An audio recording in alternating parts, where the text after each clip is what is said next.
Welcome to Project Blueprint, the podcast where we tell the stories of legendary projects and the leaders behind them. I'm Will Heinzel, a former Air Force officer turned project manager at Amazon Web Services, where I build data centers. And I'm Stephen Lasky, a software development engineer at Amazon Web Services, where I develop machine learning applications. Today's episode is about a project that's had enormous influence on all of our lives, and that is the plane that shrank the world, the Boeing 707 jet airliner. The 707 is a story of engineering ingenuity, corporate rivalry, secret Nazi research labs, and the struggle to change a company's culture. It's also filled with great leadership lessons from legendary Boeing president Bill Allen. I'm really excited for this one, Stephen. People say you have to have a lot of passion for what you're doing, and it's totally true. And the reason is because it's so hard that if you don't, any rational person would give up. We choose to go to the moon in this decade and do the other thing, not because they are easy, but because they are hard. This is Project Blueprint, the untold stories of great accomplishments and the leaders behind them.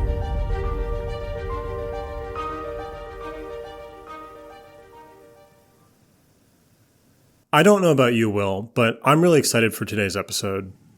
We've all seen these sort of classical images of what airplanes used to be with the sort of propeller-driven design. But then suddenly, these classical images seem to change all at once into the modern jetliner that we know today.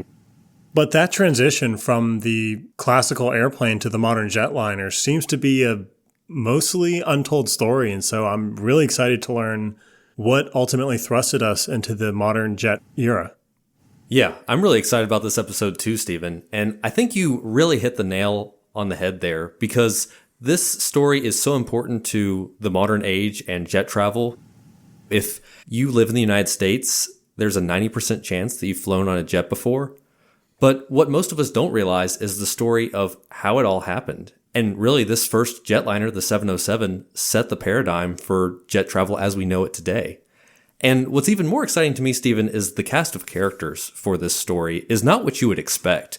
The company we're going to cover, Boeing, had less than 1% market share of the commercial airliner industry when they launched their first jet, the 707. And they were led by this former tax lawyer named Bill Allen. This is a great story I'm really excited to tell, and I think everyone can find some resonance in it today. Yeah, and as I understand it, it wasn't until after 1958 where, for the first time in history, more people crossed the Atlantic by airplane than by ship, and that officially launches us into the jet age. Wow, talk about a transformative project. Yeah, I'm really excited.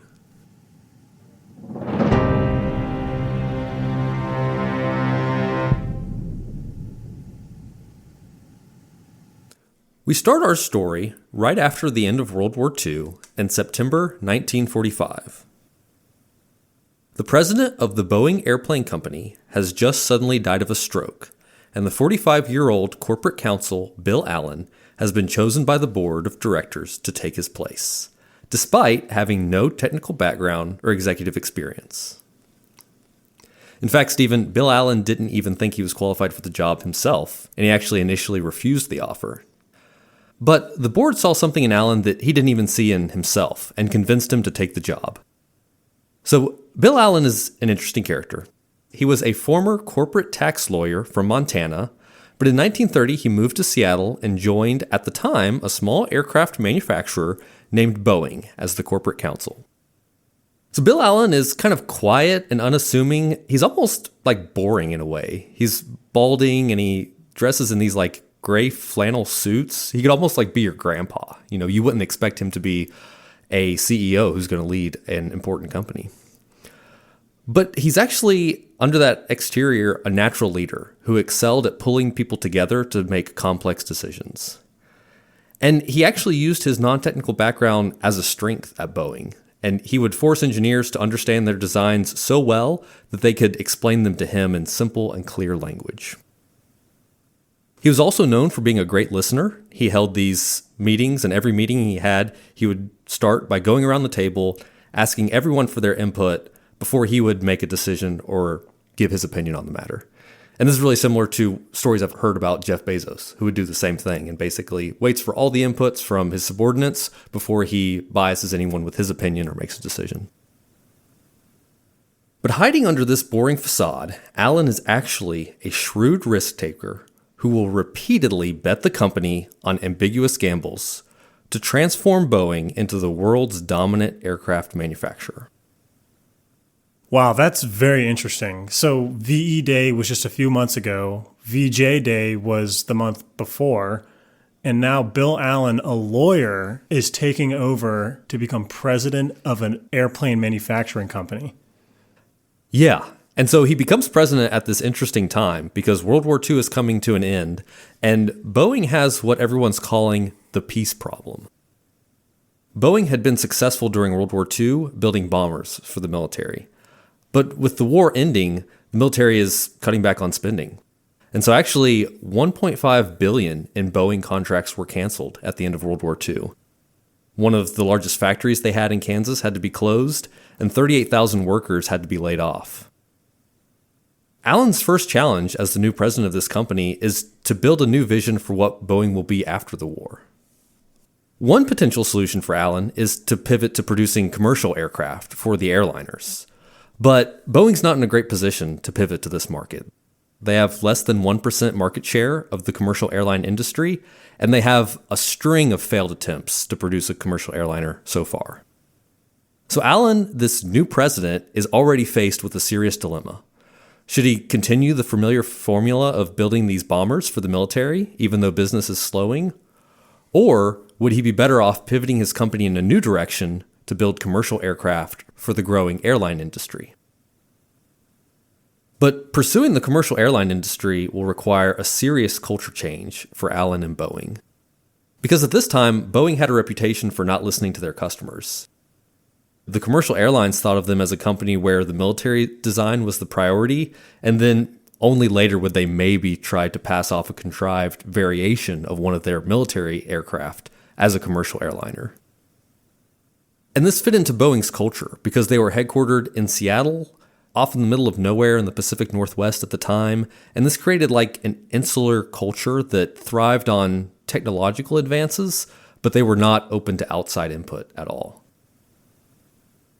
So Allen realizes Boeing culture needs to become more customer-focused if they're going to succeed in the commercial airliner market. But this may be Boeing's only hope of surviving in the post-war economy. And this strikes me as even more risky given the sort of state of things at the time. Air travel was not the dominant method of transportation in the 1940s. In fact, I believe long-distance travel was either done by road, railroad, or by ship. Certainly transatlantic was by ship. So this is like an entirely sort of new industry at the time. Yeah, like you mentioned, Stephen, at the beginning of the 20th century, the idea of crossing the Atlantic by an airplane was pure science fiction. And so people mostly took ships or trains to travel any sort of distance. And in the early 1900s, airplanes were just viewed as a novelty. But that changed a bit in 1927 when Charles Lindbergh's successful flight across the Atlantic changed everyone's perception. People began to realize air travel could promise a new age of improved transportation. And so by 1946, just after the war, the Douglas DC-6, which at the time was the state-of-the-art in passenger aircraft, could cross the Atlantic in about 15 hours, compared to 6 days by ship. But even after Lindbergh's flight, transatlantic travel by plane was only for the very few. Airline passengers were mostly movie stars and celebrities, kind of like the type of people who fly on private jets today. And that's because flights were really expensive. So at this time, a flight from New York to London cost about $11,000 in 2025 dollars, round trip. So it was prohibitively expensive for most people to travel at all. And for this reason, like you said, most people still cross the Atlantic aboard ships. But for those who did fly, intercontinental flights were glamorous and very chic. So this era in commercial aviation was known as the golden age of flying. And if you've ever seen these videos or pictures where people are flying in airplanes that look like basically luxury hotels in the sky. This is that era in the late 1940s. And what's really interesting to me is the reason that it was such a luxurious experience. And that was because at the time, airlines were competing with the luxury ocean liners like the Queen Mary and these other elaborate floating hotels. So to compete with them, they offered similarly luxurious experiences. Flights in this golden age of flying would have 5-course meals with literally caviar and champagne served. They would have gold-plated cutlery.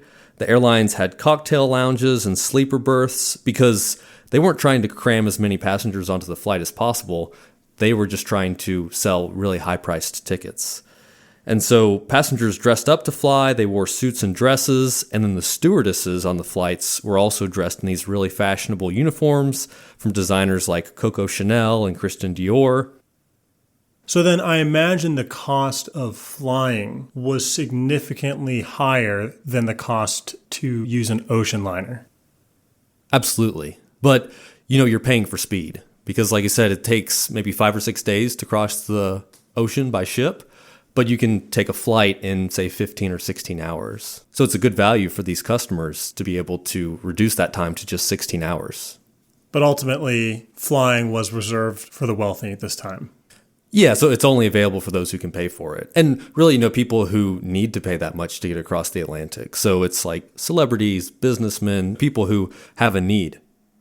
But flying during this time period was not all luxury, too. All these amenities were offered because the flights were so long and people needed something to do on the airplane. So at this time, a flight from New York to London on the state-of-the-art DC-6 was about 15 hours, and that included 2 fuel stops along the way. But a modern 787 jetliner can do this trip in 6.5 hours nonstop.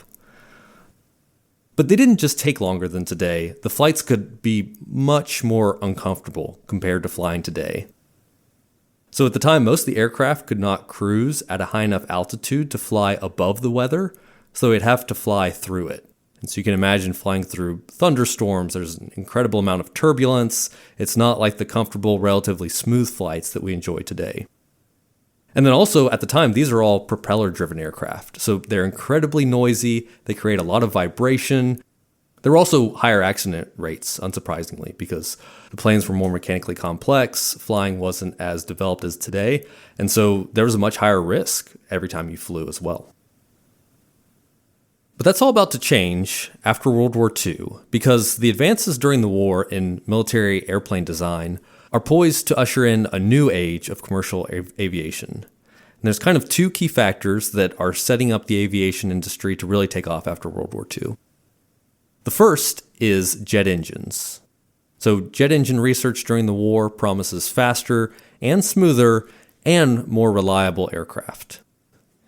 Also, a lot of the former military airfields created during World War II are going to offer the necessary infrastructure for global air travel. Because before this time, there wasn't as much demand for airfields, and building an airfield is a very intensive project. There just weren't that many airfields to begin with, but a lot were built for World War II because of the war, and so they're going to provide a springboard for the commercial aviation industry to really take off. Oh, wow. Yeah, I didn't realize that World War II essentially kickstarted the commercial airline industry. So Bill Allen realizes that the opportunity of faster jet airliners could be aviation's next Lindbergh moment. But again, Boeing isn't necessarily well positioned to take advantage of this new jet age. So far, Boeing has been a 3-time loser in the commercial airliner business. So their first attempt was back in 1933, when Bill Allen had just joined the company. Boeing released the Boeing 247. It was their first commercial plane, and it was actually technologically ahead of its time. At a time when most companies were still building biplanes out of wood, the 247 was actually a single-wing design with an all-metal cabin. But, critically, the 247 was held back by an internal disagreement within Boeing on if the plane should prioritize performance, like speed and maneuverability, or passenger comfort. And so Boeing's engineers at the time made this fateful decision to sacrifice comfort and economy for better speed and performance. And this would go on to set the tone for how Boeing would design all of their commercial aircraft. But that's by no means the only way to design a commercial aircraft, because just down in Santa Monica, California, another company called the Douglas Aircraft Company, led by Donald Douglas, releases their own commercial airliner called the DC-1. And so the DC-1 was actually heavily influenced by the design of the Boeing plane, because at the time, and even up into World War II and afterwards, Boeing was the technological leader in airplane design. So Douglas heavily based their design of the DC-1 on Boeing's plane. The engineers at Douglas were really friendly with the Caltech technicians who were doing all the wind tunnel testing for Boeing, and so it was suspected maybe they kind of passed their design along. But it's interesting because Donald Douglas ran his company kind of the opposite to Boeing. He wasn't as innovative and technologically ahead as Boeing, but he was great at listening to his customers. Boeing released their plane immediately into service, but Douglas continued to refine their design based on feedback from the airliners, and they developed very close relationships with the airline executives, and they made extensive modifications to their design and ultimately created a new plane called the Douglas DC-3. The DC-3 had twice as many seats as the Boeing, a wider passenger cabin, and was also much more comfortable to fly on. And so the results of working closely with the airlines were immediately clear, and the DC-3 became the dominant airline for the commercial flights. And the DC-3 is an important aircraft because it basically kickstarted the commercial airline industry. For the first time with the DC-3, airlines could make a profit without flying airmail subsidies. So within a year, the DC-3 had completely captured the commercial airline market and was carrying 95% of all airline passengers in the United States. The DC-3 made Douglas the dominant commercial airplane manufacturer for the next 30 years, and the Boeing 247 basically became a forgotten airplane. There's a clear leadership lesson here to me, Stephen, and that's the importance of listening to your customers. It really stands out here because despite the superior technology at Boeing, they lost out to Douglas because they refused to listen to their customers. Yeah, and I agree with that leadership lesson. I think there was a little nuance to it because you don't want to become like a customer zombie of sorts, where you just sort of blindly fulfill every last request that they have because then your product can't generalize well, which has been my experience at Amazon. I've worked in an organization where the entire model was to work directly with customers to build products. But you also don't want to be blindly just go build your own thing, right? And so it's clear that Douglas struck a balance here, apparently, and built a very successful airplane.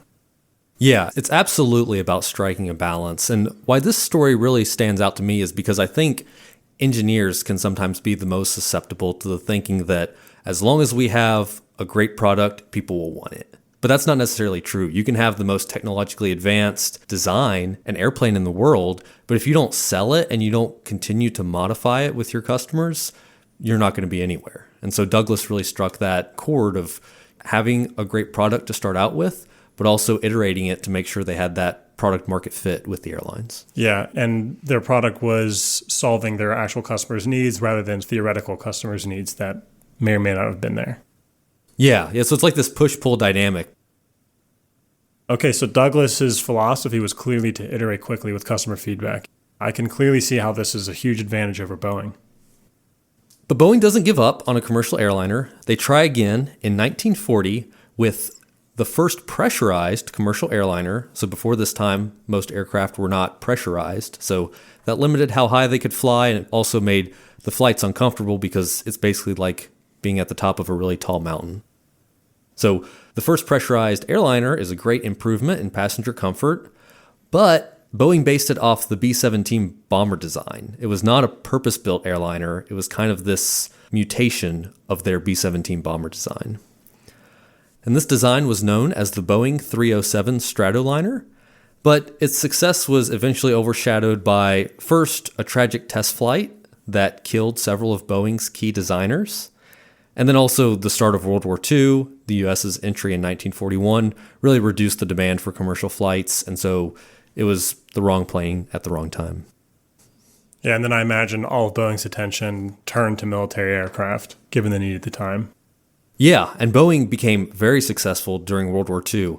The bombers they built were some of the most successful bombers of the war.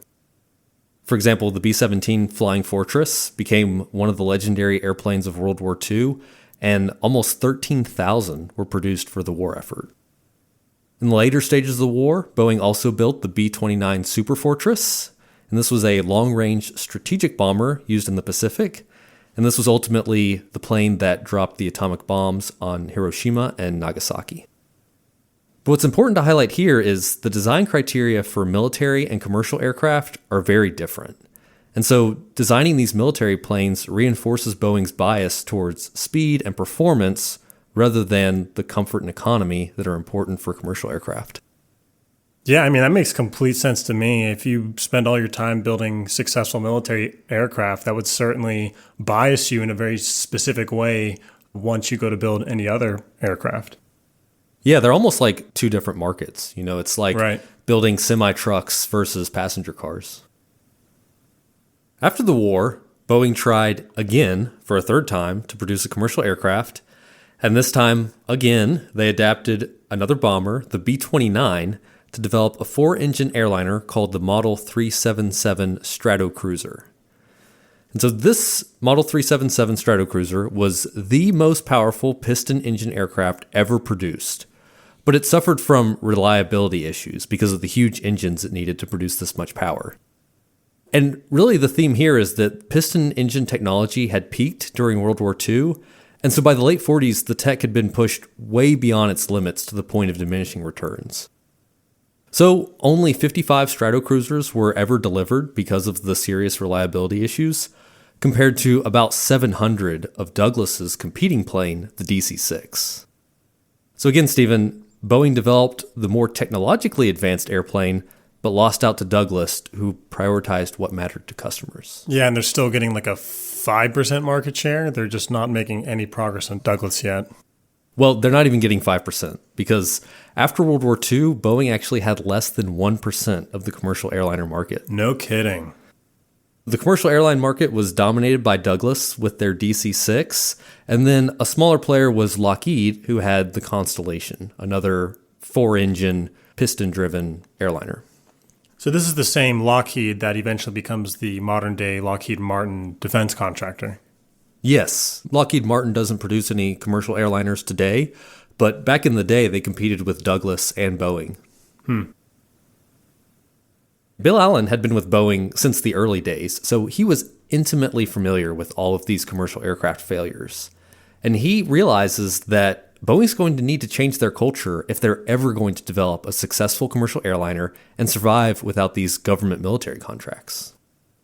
But in the closing days of World War II, the discovery of a secret research lab hidden in the forest outside the German village of Volkenrode would give Bill Allen the breakthrough he needed to challenge Douglas for commercial airliner supremacy.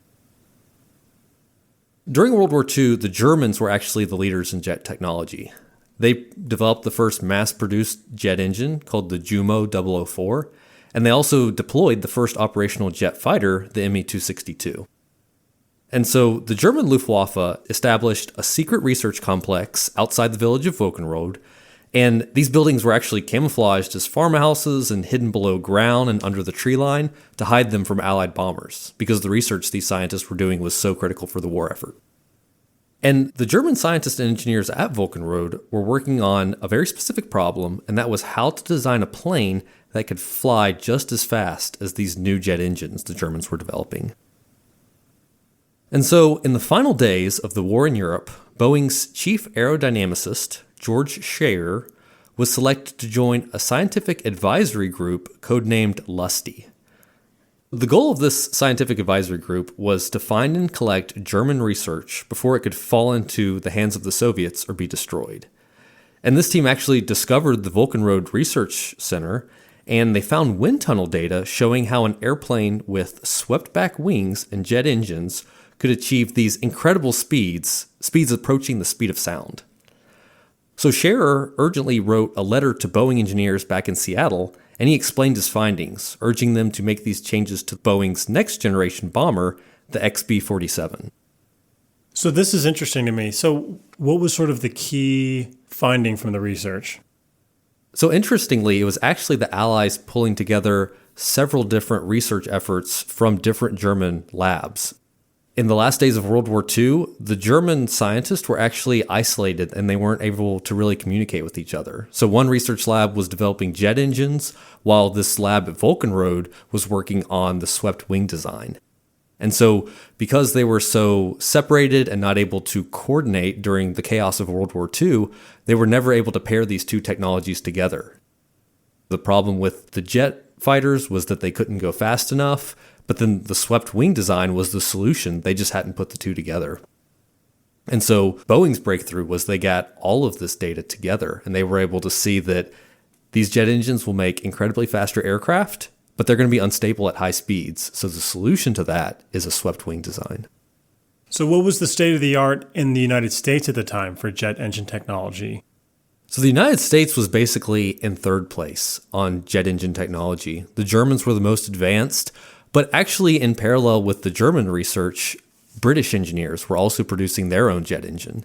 And so they were building a prototype jet engine during World War II, and they actually sent one of these prototypes to the United States for engineers in the US to research.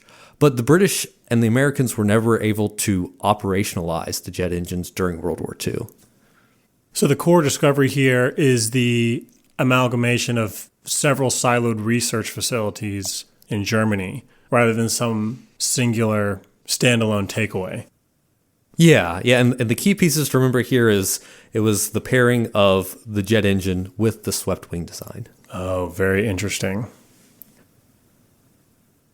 Schreier returned to Seattle and oversaw the redesign of the XB-47 using the data from Vulcanroad. The XB-47 was this experimental jet bomber, and it first flew in December of 1947, shortly after the war. And it was the first American jet bomber, and it featured these podded jet engines along with the swept wing design for high-speed stability. So this XB-47 was one of the most advanced aircraft of its day, and it would go on to define Boeing's entire design philosophy for military and commercial jets. So then, building on the success of the XB-47, Boeing would go on to introduce the first long-range jet bomber, the B-52. And this has been incredibly successful as a bomber for the Air Force, and B-52s are actually still in operation today. Yeah, I believe that the U.S. Air Force still has B-52s that are like 70 years old or something. It's crazy. I think they may be one of the longest serving airframes in the U.S. military. Yeah. So again, Boeing is doing really well with these military bombers. The XB-47 and the B-52 make Alan wonder if this new jet age will give Boeing the chance for the commercial airliner success that has eluded them so far. So I'm trying to frame this in my mind. It's the end of World War II. Military contracts are being canceled, presumably. What kind of situation does this put Bill Allen in? So it's a tough decision for Bill Allen because even though there was an initial drop-off after World War II in military aircraft, quickly the Cold War ramped up and the U.S. Air Force had all this demand for a long-range strategic bomber that could be part of America's nuclear arsenal. But Allen's still unsure because these military contracts can be canceled at any time. Right. So he has this choice. Does he want to ride the new success of building these long-range jet bombers, or does he want to diversify Boeing's operations a little bit and try to also build a commercial jet? So Allen decides to find out for himself, and in the summer of 1950, he plans a test flight on the XB-47. And I think this is a great leadership lesson here, Stephen, because it highlights the importance of getting out of the office and seeing for yourself. And touching some grass. Yeah, because at the time, most people dismissed jet aircraft as only a military technology.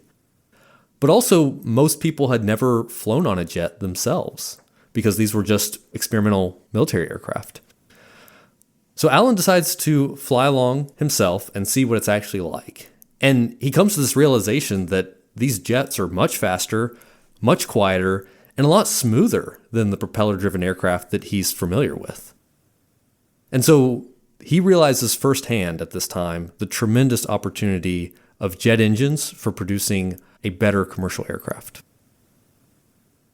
But most of the top engineers at Boeing were reluctant to invest in a commercial jet And they had good reasons at this time.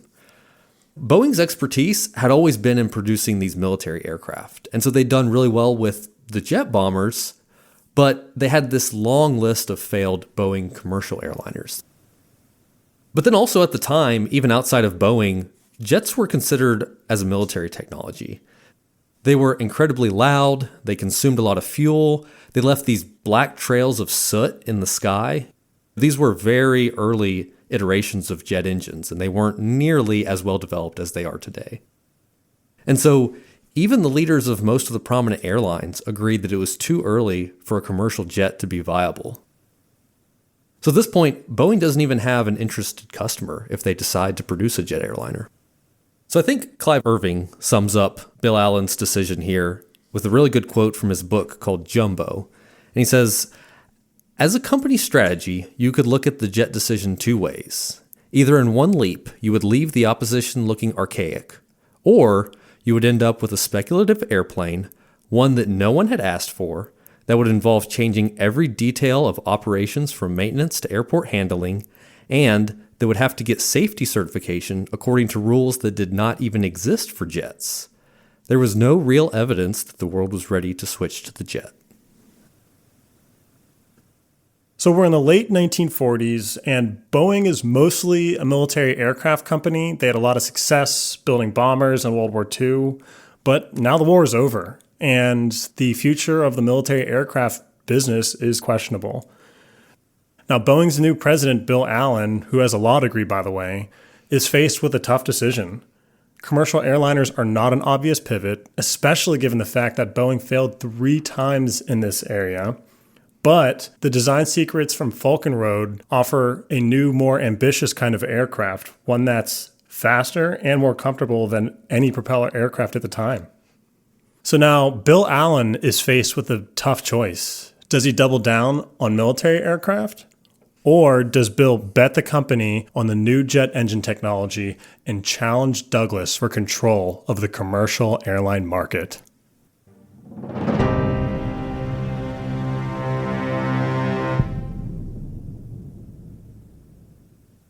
So Allen's difficult decision about should he build a jet airliner or focus on the military jets is about to get a little bit easier with a surprise that comes from across the Atlantic. So Stephen, I mentioned earlier that behind the Germans, the British had the most advanced understanding of jet engines in the early 1950s. And in May 1952, the British aircraft company de Havilland launched the de Havilland DH-106 Comet 1 jetliner. And this was the first jet commercial aircraft. And it was kind of a taste on how the jet engine could transform passenger air travel. The Comet cruised at 500 miles an hour versus 200 miles an hour for the DC-6, which was the state-of-the-art propeller aircraft. The Comet could cruise at 35,000 feet versus 20,000 feet for the DC-6. And critically, this cruising altitude allowed the Comet to fly above the weather, making travel much more comfortable, much less turbulence because they're flying over, not through the weather. And the Comet was also a source of national pride for the British government, who had subsidized its development in this attempt to make Britain a dominant player in the global airline industry after the war. But surprisingly, the Comet did not include many of the improvements Boeing had included in their XB-47 experimental jet bomber, like the swept wings or the potted jet engines. So Allen decides to see for himself what this Comet is all about, and he travels to the annual British Air Show at Farnborough to see firsthand. Allen is joined by Maynard Pennell, a rising star at Boeing. Now, Maynard Pennell is a 35-year-old structural engineer who had actually come to Boeing from Douglas, and he had designed bombers for Boeing during World War II. But Pennell really wanted to design a commercial jet for Boeing. He said, "I enjoyed working on commercial programs more, serving humanity rather than threatening it." And Pennell is very conscious of the culture differences between Douglas and Boeing, and he felt that Boeing could learn a lot from Douglas on their attention to customers. And Allen identified Pennell as someone who could be an ally in his quest to transform Boeing's military bomber expertise into a commercial airliner. So after the air show, Allen asked Pennell what did you think about the Comet? And Pennell's answer is, we could do better. And Pennell's answer is going to be confirmed when they visit the factory where the Comet is produced in Britain. And they're surprised when they arrive because it's nothing more than a workshop. And they don't really have a production line. They're only producing a few of these Comet jetliners. And really it reminds Alan of Boeing's first plant at the edge of Lake Washington in the early 1930s. And with the success of the XB-47 and now the Comet, Alan starts to seriously consider greenlighting a commercial jet program at Boeing. So Bill Allen flew on the XB-47, and this sort of inspired him about how much faster and smoother commercial airliners can be. And then he goes and visits this Comet factory and takes away that Boeing can do much better than them. So at this point, he's leaning towards pivoting Boeing towards the commercial airliner, but he's not there yet. Will, what ultimately makes the decision for him? Yeah, so this is really interesting to me. He's maybe 90% of the way towards deciding to build a commercial jet at Boeing, but he's not quite there yet. But remember what we said at the top of the episode, Bill Allen was originally a corporate tax lawyer. And so he finds this tax-advantaged way to finance the design of a jet prototype. During the Korean War, the government had instituted an excess profits tax to ensure that no companies profited too much from the wartime increase in demand for military jets and that sort of thing. So obviously Boeing did really well during the Korean War supplying military bombers, but because their profits had been so low during the post-World War II slump, the increased 1951 profits faced an 82% tax. 82%? They only got to keep 18% of what they made? Yeah.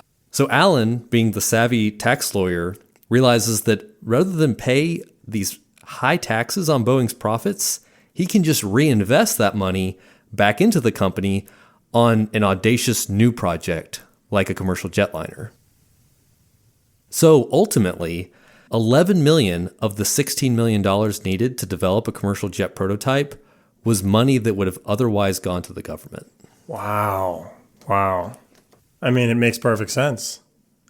And I think it's something that only Bill Allen could have found out because of this unique background as a lawyer. But, it's a much easier decision when you're trying to think, should we greenlight this project when 2/3 of the cost are going to be money you would have lost otherwise? Right, exactly. It's basically a springboard into this new program. I don't know about you, Will, but it really stands out to me the unexpected qualities that leaders from different backgrounds can bring. I just learned that Bill Allen is a lawyer who's now leading an airplane company. And frankly, I didn't think he was up for the job.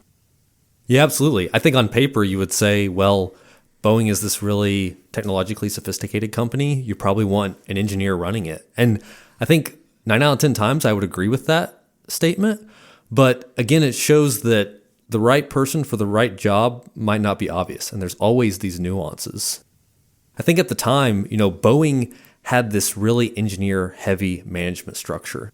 So just adding another engineer to that mix is just going to make Boeing more focused on these science projects than actually delivering something that they can sell. It's almost better to have Bill Allen, who's someone non-technical who can restrain these impulses from the engineers. And so it's kind of this balance, this push and pull between investing in R&D and solving these engineering problems, but also being a profitable company that responds to customers and delivers a product that people are willing to pay for. Yeah, he seems perhaps the perfect man to change the culture at Boeing.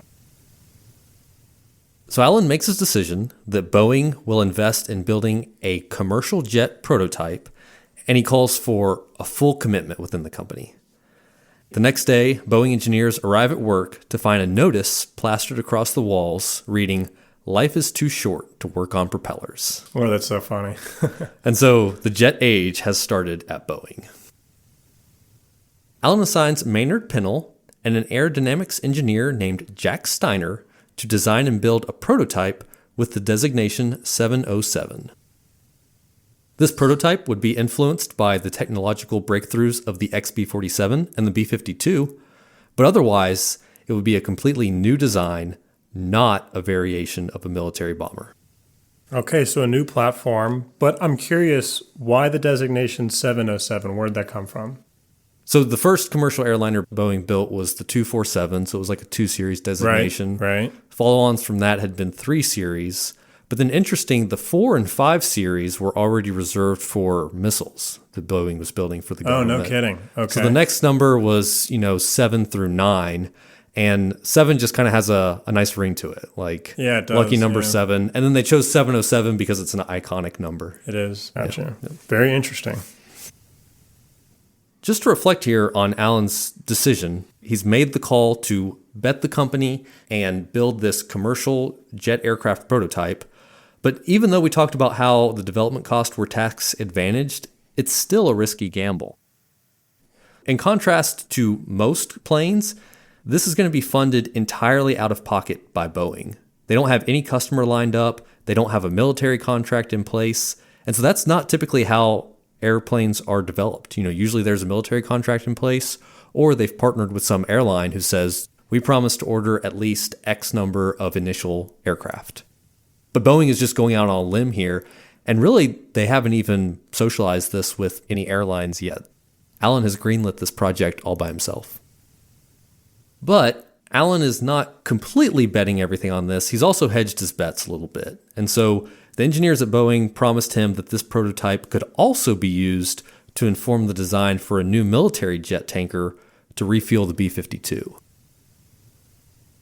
Pinnell and Steiner kick off the design of a 707 prototype. The goal here is to be a proof of concept design. It's not intended to be mass-produced or sold. It's going to be a prototype that can inform a future jet airliner or this military tanker that I just mentioned. But before the design started, Alan made one more key change.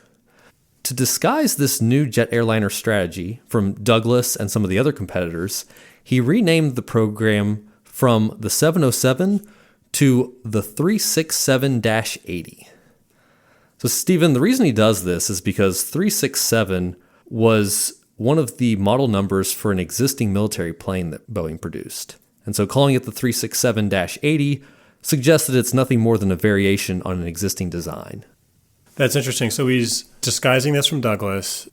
Was Douglas considering jet technology for commercial aircraft at this time? No, critically they weren't. And it makes sense from Douglas' perspective because they're the incumbent. They are very successful with their commercial airliners, but they're also known for creating basically the most advanced propeller-driven aircraft. So they're king of propeller aircraft, and they come out publicly and say, it's not time for the jet engine yet. Maybe eventually there'll be jet airliners, but we're going to keep producing our propeller-driven aircraft. So key to Alan's strategy here is that he's counter-positioning Boeing against that idea. Pinnell and Steiner start the design of the 367-80 prototype, but it becomes known within Boeing as just the Dash 80. And so for the Dash 80, they're going to incorporate 2 key design features that were used on the XB-47. That's the swept wing design and the podded jet engines. So to start with the jet engines, the Dash 80 was designed to use 4 Pratt & Whitney JT3C turbojet engines. And these are the same type of engines that were used on the B-52. So this is a proven turbojet engine that Boeing knows will work. Okay, Will, so they're switching to turbojet engines, but what are the advantages over piston engines? So one of the key advantages is propeller-driven engines have a top speed constraint, and that's basically limited by how fast the propeller can spin. So at high speeds, the tips of the propellers can actually exceed the speed of sound, and this causes these compressibility effects that reduce the efficiency of the propeller. So adding more power doesn't necessarily result in a faster propeller and more thrust. But a jet engine, on the other hand, it compresses air, combusts it with fuel, and then shoots it out the back of the engine to create thrust. So they're not limited by the speed of their moving parts in the same way that a propeller and piston engine is. Also, jet engines are much more reliable than piston engines, and this is 2 main reasons. First, they're just simpler than piston engines with less parts. And then also, jet engines have a smooth and continuous combustion and rotation cycle compared to piston engines that rock back and forth in the 4-stroke cycle. So interestingly, when engineers at Boeing were working on one of the first jet bombers, the XB-47, one of the questions that came up was, how should we mount the engines? And this is really interesting to me, Stephen, because on the Comet, the engines are buried inside the wing, close to the fuselage. And this is exactly how propeller airliners were designed. So by default, that's how the de Havilland engineers thought that jet engines should be mounted. It reduced drag a bit, but is also just kind of the way it had always been done before. But for the Dash 80, the Boeing engineers drew inspiration from the XB-47, and for the XB-47, the engineers went through a few iterations of where should the engines be mounted. So their first idea was to mount the engines inside the fuselage, within the structure of the airplane. But the military didn't like this for their bomber because just a few hits to the engine would destroy the entire airplane and set it on fire. I guess the idea there being if the engine gets hit, it would explode and the shrapnel would tear up the rest of the airplane. Yeah, so if the engine's punctured, the fan blades could go flying. You could have a fuel leak inside of the airplane. I see. So it's really critical that these engines are separated from the crew, but also the bomb load in these bombers. Yeah, makes sense. So then Boeing's second idea is to mount the engines directly on the wing, just like the Comet. But the engineers rejected this idea because any engine failure would endanger the entire wing. So at this point in time, jet engines were still a new technology, and the risk of failure was very real. If an engine mounted inside the wing were to catch fire, it could threaten the fuel tanks that on most aircraft are stored in the wings. Also, if the turbine blades inside the jet engines failed, they could shoot metal fragments through the wing. And so basically, if you lose an engine, you're also losing a wing, which basically means it's going to be a disaster. Yeah, catastrophic. So, ingeniously, the engineers at Boeing have this idea to mount the engines in pods hanging on these struts below the wing. And so this is how jet airliners are all designed today. You have the engines hanging down in pods from a strut.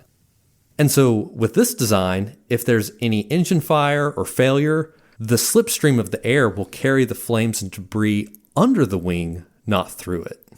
Yeah, and then I imagine this also has maintenance benefits as well, because you can just easily access the engine. It's hanging right there off the wing rather than having to open up the wing or open up the fuselage. Yeah, so my understanding is it's relatively simple today for airliners to swap out a whole engine on a plane.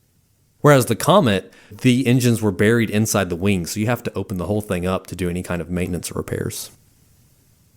So Boeing engineers decide to use this same mounting configuration for the Dash 80. They design it with 4 turbojet podded engines slung below the wing. So Will, why 4? So at this time, jet engines were much less reliable, and they also produced much less thrust. So one, there's concerns that, if you lose an engine in flight, you want to have some redundancy so that you can still fly with fewer than 4 engines. The other concern is these early jet engines didn't produce near as much thrust as jet engines do today. And so they need more engines to be able to meet the range and payload requirements of jet aircraft. Yeah, that makes sense. And it's also my understanding at the time, even propeller aircraft, the standard was 4 engines because the reliability of piston engines was so low that even on flights across the Atlantic, it was fairly normal for an engine to fail. And I think they would keep going as long as they still had 3, if I'm not mistaken. So totally different time. Yeah, reliability was much different than it is with today's aircraft. But Stephen, I think there's a really interesting leadership lesson in this too, when you compare the podded under the wing design that Boeing went with compared to the Comet's in-wing engine design. And it's really, to me, an illustration of what you could call tyranny of the reigning paradigm. And what I mean by that is that the de Havilland engineers didn't question the assumption that the engines should be attached to the plane, just like propeller engines had in the past. They were stuck in the propeller age when Boeing had moved on to the jet age. And this really highlights to me that you should always question your assumptions and that new paradigms call for new thinking. Jet engines were an entirely new paradigm, and so it's not obvious that we should just do things the way we did in the propeller age. And to me, the Boeing engineers got this right because they solved the problem from first principles, not by doing it the way it was done before. Now, with these faster jet engines, there also need to be innovations in aircraft design to ensure the stability at these new super high speeds. Near the speed of sound, the aerodynamics of an aircraft actually start to change in unexpected ways. And some World War II pilots had actually noticed this in some of the fastest propeller-driven fighters during the war. There were several unexpected crashes at high speeds near the speed of sound due to these mysterious instabilities that would arise. And engineers have been struggling for a long time to understand the cause of this phenomena, but the wind tunnel data from Vulcan Road offered a solution. As an aircraft approaches the speed of sound, which is about 760 miles an hour at sea level, the air molecules in front actually don't have time to move out of the way because the airplane is traveling so fast. Instead, they start to bunch up and compress like a traffic jam in the sky. This creates these shock waves, or sudden jumps in air pressure, and a dramatic rise in drag. So engineers call this effect compressibility, and it was a huge barrier in early high-speed flight. This meant the propeller tips, control surfaces, and the entire aircraft could suddenly lose effectiveness or even break apart if they weren't designed to handle it. Wow, that's very interesting. So what was sort of the solution to this phenomenon? So the solution was discovered in that wind tunnel data at Vulcan Road, and it was to angle the wings back to slow the airflow over the wings and delay the onset of this compressibility. And so using this discovery, a swept wing was first implemented on the XB-47 to allow for smooth flying at high speeds. Building on this research, the Dash 80 was designed with a 35-degree wing sweep to counter the effects of compressibility and cruise at speeds of up to 600 miles an hour. Interestingly, the Comet had a relatively modest wing sweep of only 20 degrees, and that limited its cruise speed to only 450 miles an hour. So that 450 miles an hour is faster than the fastest propeller-driven aircraft at the time, but it was significantly slower than the Dash 80's top speed of 600 miles an hour. I'm noticing a trend here. The more you sweep the wings, the faster you can go. Yes, but it's a really interesting trade-off because if you sweep the wings back too much, you'll compromise the low speed handling of the aircraft. So the swept wing design is good for really high speeds near the speed of sound, but at low speeds, you want less sweep back so that you can have better low speed handling for takeoff and landing. Now the Dash 80 rolled out to the public in 1954, and it was painted in this really iconic brown and yellow paint style. And it was a big festivity at the Boeing factory when it was first introduced. Actually, Bill Boeing, the founder of Boeing, who had long since retired, came back to see the Dash 80 because it was such a revolutionary aircraft for the time. Yeah, wow, what an amazing moment that must have been.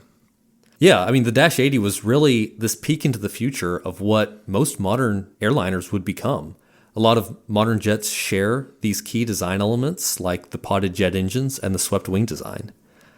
And interesting to me, Boeing was the leader in this high-speed airplane technology because they had invested the time in R&D to think how a jet engine should be designed based on first principles.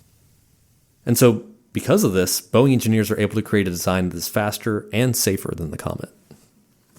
So the 367-80 gets rolled out to the public in 1954, but just to be clear, it's still not called the 707 yet, at least officially.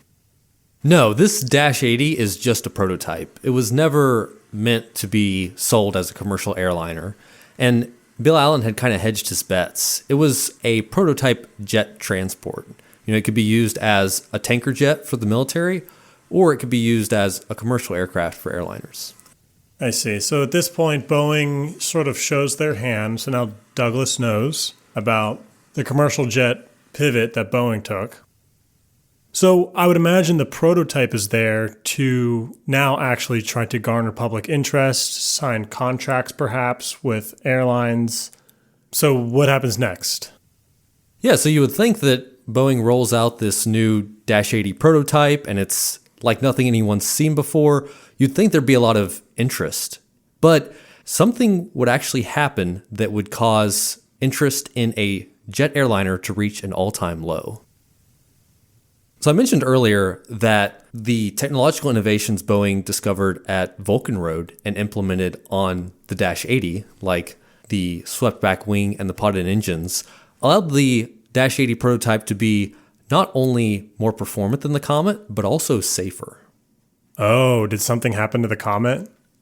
Yeah, so another critical feature that Boeing added to the Dash 80 was they designed it with circular windows and hatches. And this might not seem obvious at first, but it was actually a lesson learned from Boeing's previous experience with pressurized airliners. Remember, they had built the world's first pressurized airliner, the Stratoliner, previously. So Boeing is something of an expert when it comes to pressurization. Now, this detail will turn out to be critical because at the same time as the Dash 80 was being introduced, the Comet was actually grounded by several fatal crashes. Oh, no kidding. 3 Comets were mysteriously destroyed in flight due to an unknown structural failure. They just spontaneously broke up over the Mediterranean, and then there was also an incident in India. And no one knew what had caused this, but finally, after the 3rd incident, all the Comets were grounded, and the British conducted an in-depth investigation to determine why these aircraft were failing.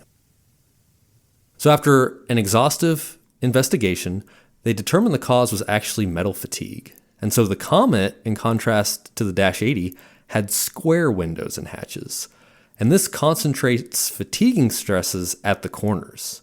And then this fatiguing stress was accentuated during the repeated pressurization and depressurization of the cabin during these high-altitude flights. No kidding. Yeah, remember I mentioned earlier the Comet flew higher than any commercial aircraft ever had before.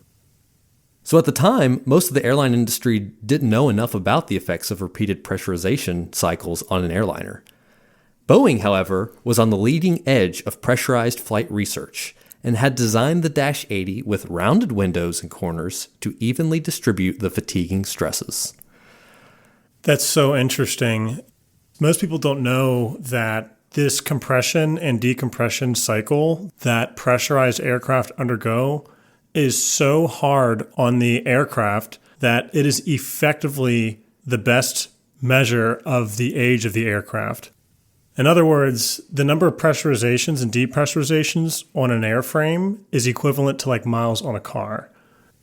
It's basically like inflating and deflating a balloon thousands of times, but with much higher pressures. So I imagine that this tarnishes the British jet's reputation, and this basically leaves the commercial jet market wide open for Boeing. It does, but it also tarnishes the image of jet aircraft in general. After everyone sees these horrifying accidents of the Comet, nobody wants to ride on a jet airplane. None of the airlines want to buy one. Right. So there's not much interest in the Dash 80 when it first comes out because people kind of had this bad taste in their mouth from what happened to the Comet. But Bill Allen presses on with the development of the Dash 80 prototype and has its first test flight in June of 1954. For this first test flight, it's piloted by test pilot Tex Johnston. And so, Stephen, Tex Johnston is quite the character. You know, it's like he walked out of a Hollywood script or something. Clive Irving, in his book Jumbo, describes him as part cowboy, part scientist. Johnston fell in love with airplanes at the age of 11 when he saw a pilot land in a cow pasture and he just decided to hitch a ride with him. After that, he started out flying as a daredevil in the circuses at the time, and this is again like early wooden biplanes, so he's a bit of a risk taker, and he eventually became a test pilot. And he was actually one of the first test pilots to pilot a aircraft with jet engines and also the swept wing design. So he's a good fit for Boeing, and he has this interesting ritual of every time he tests a new plane, he wears a new pair of cowboy boots. And he's also seen sometimes wearing his Stetson cowboy hat as he's piloting these test aircraft. Just the name, I'm just imagining a character just from the name alone. I mean, Tex Johnston. Yeah. It's great. He's known for sometimes being kind of reckless, and he's a partier. But he also interestingly has this engineering mindset, which is really invaluable for Boeing because he's great at communicating with the engineers and letting them know exactly how the aircraft needs to be redesigned or modified to work for the pilot. So this character, Tex Johnston, joins Boeing in 1949 as the lead test pilot for the XB-47. And then he goes on to be the lead test pilot for the Dash 80. And the first test flight actually goes really well. Johnston likes the maneuverability of the aircraft. He thinks it flies well. But there is just one concern, and that's the tendency for the Dash 80 to exhibit what's called Dutch roll. What is a Dutch roll? So the Dutch roll is this tendency for the aircraft to kind of wiggle and roll side to side unexpectedly due to a reduction in directional stability.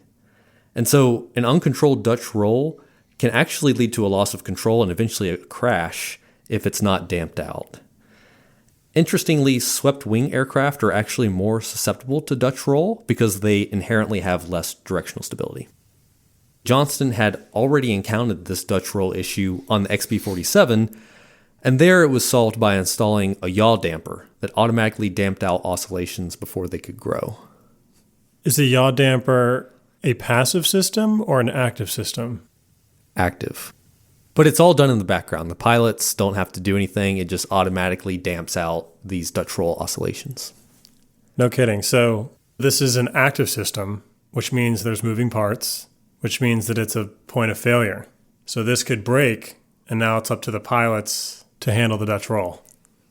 More on the Dutch roll later, but for now, engineers just implement the same fix as they did for the XB-47, and they installed this yaw damper.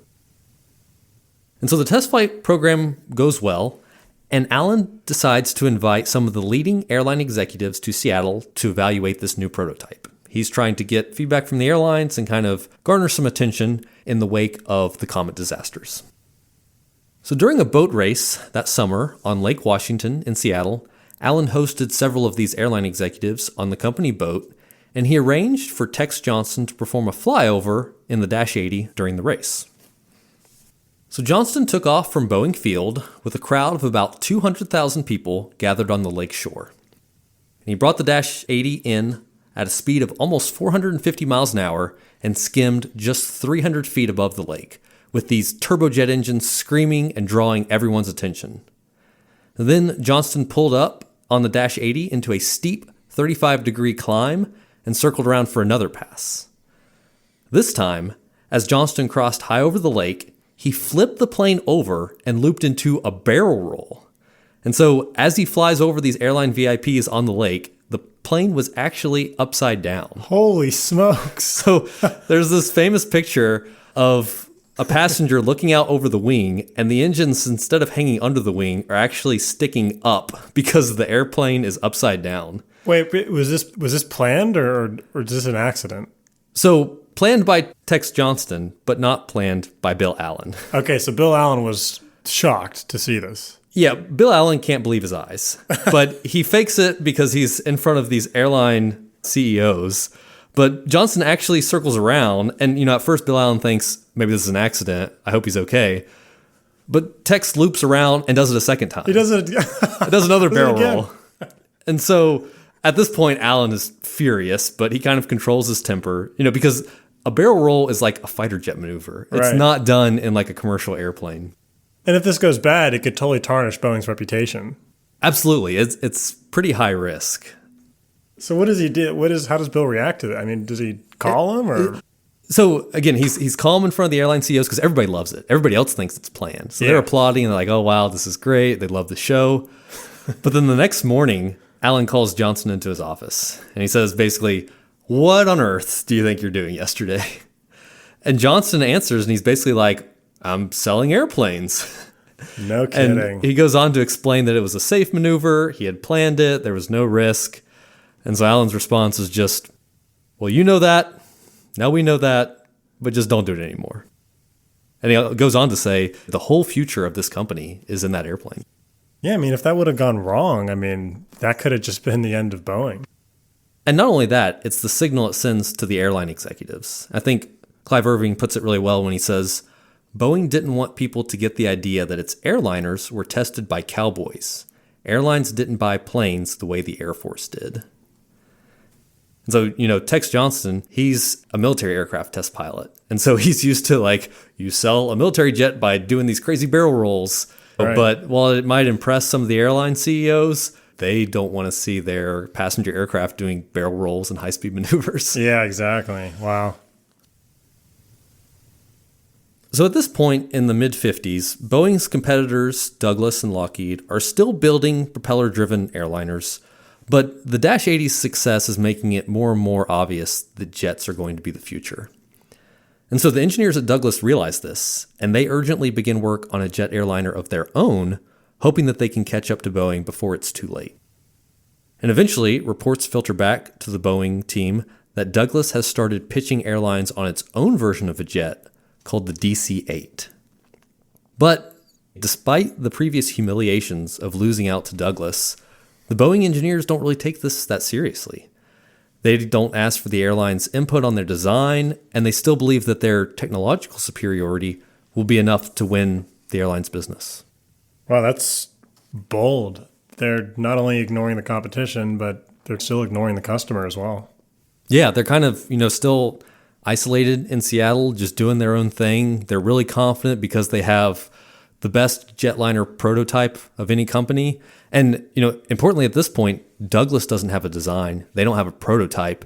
They're just kind of starting to pitch customers. So, where Boeing went on this bet and they designed the Dash 80 prototype and then in spectacular fashion revealed it to the airlines and said, look at this awesome airplane that we designed. Don't you want to buy one? Douglas did the opposite.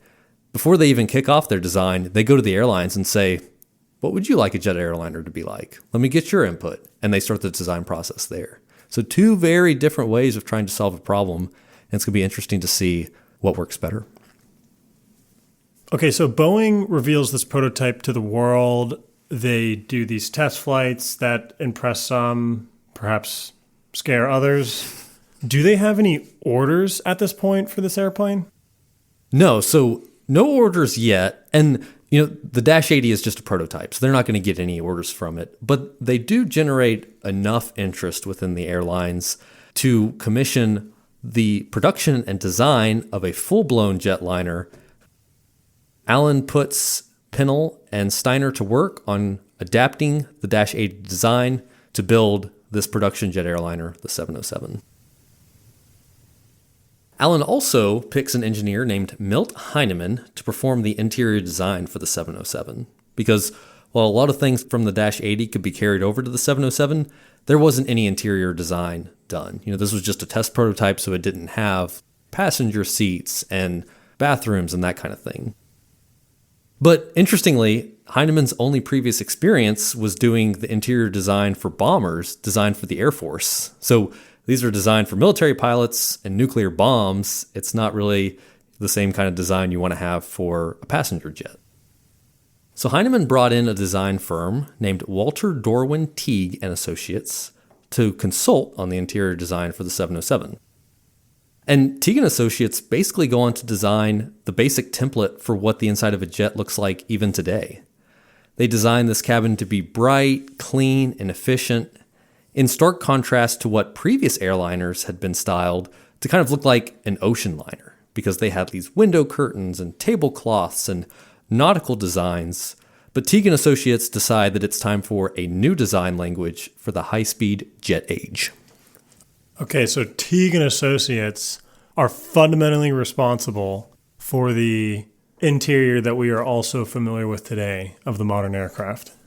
Yes. Some of the new design features that they include are windows for every aisle.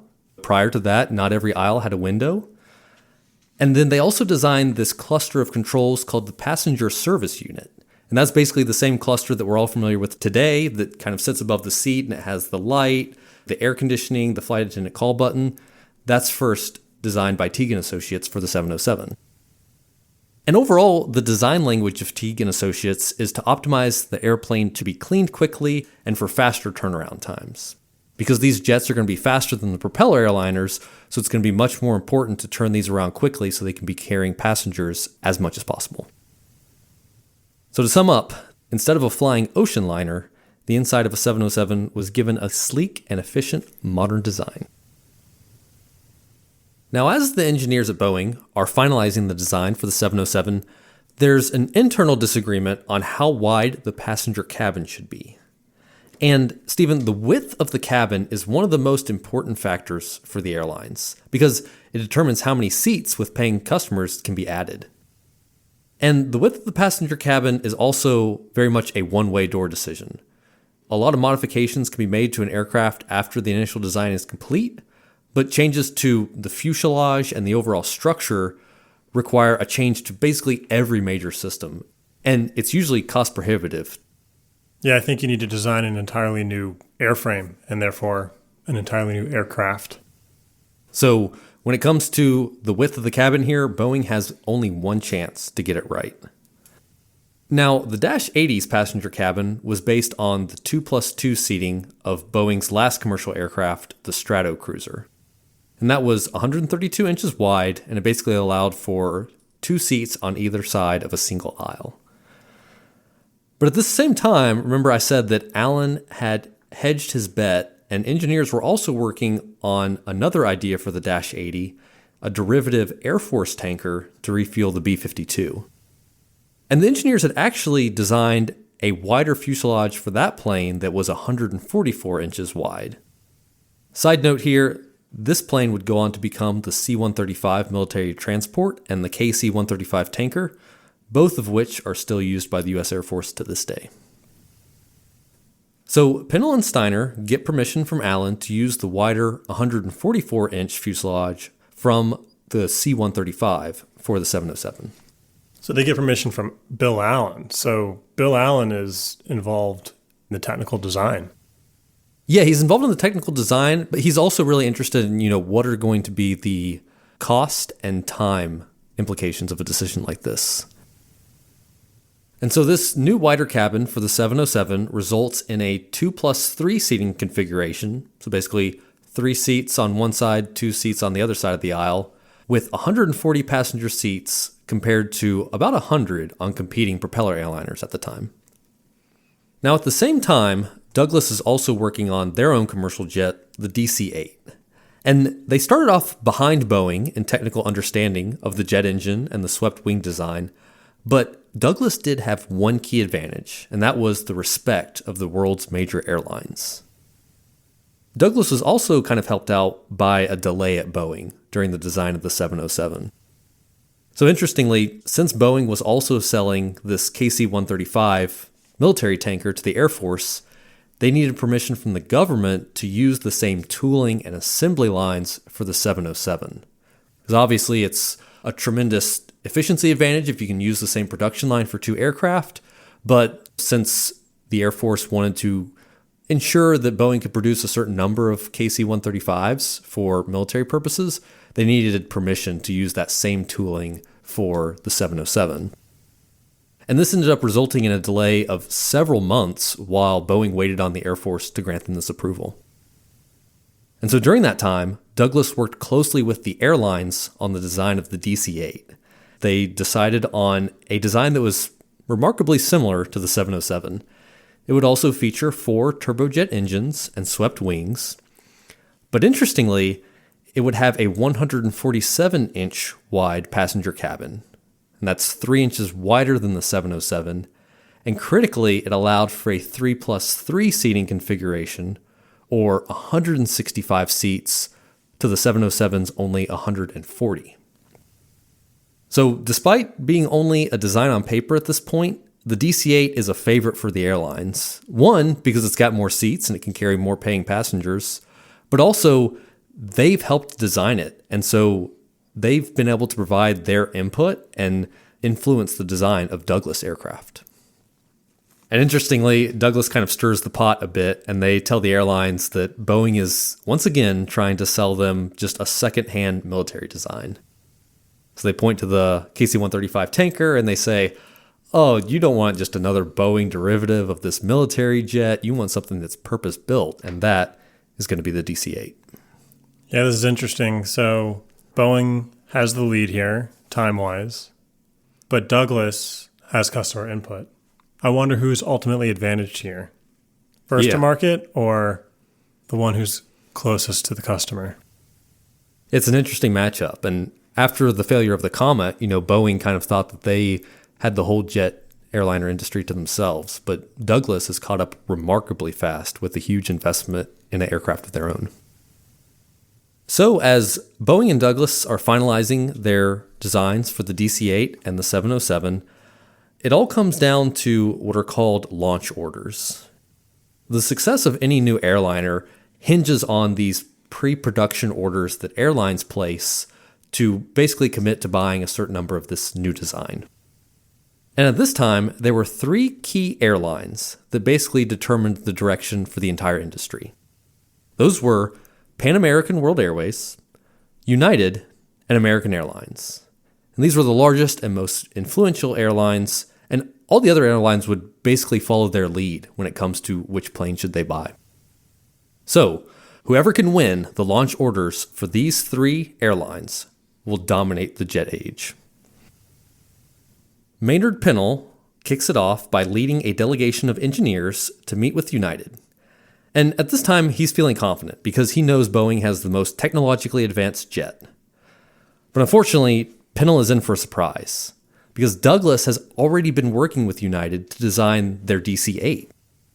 So when Pennell arrives, United shows him this mock-up of the 707 and the DC-8 passenger cabins.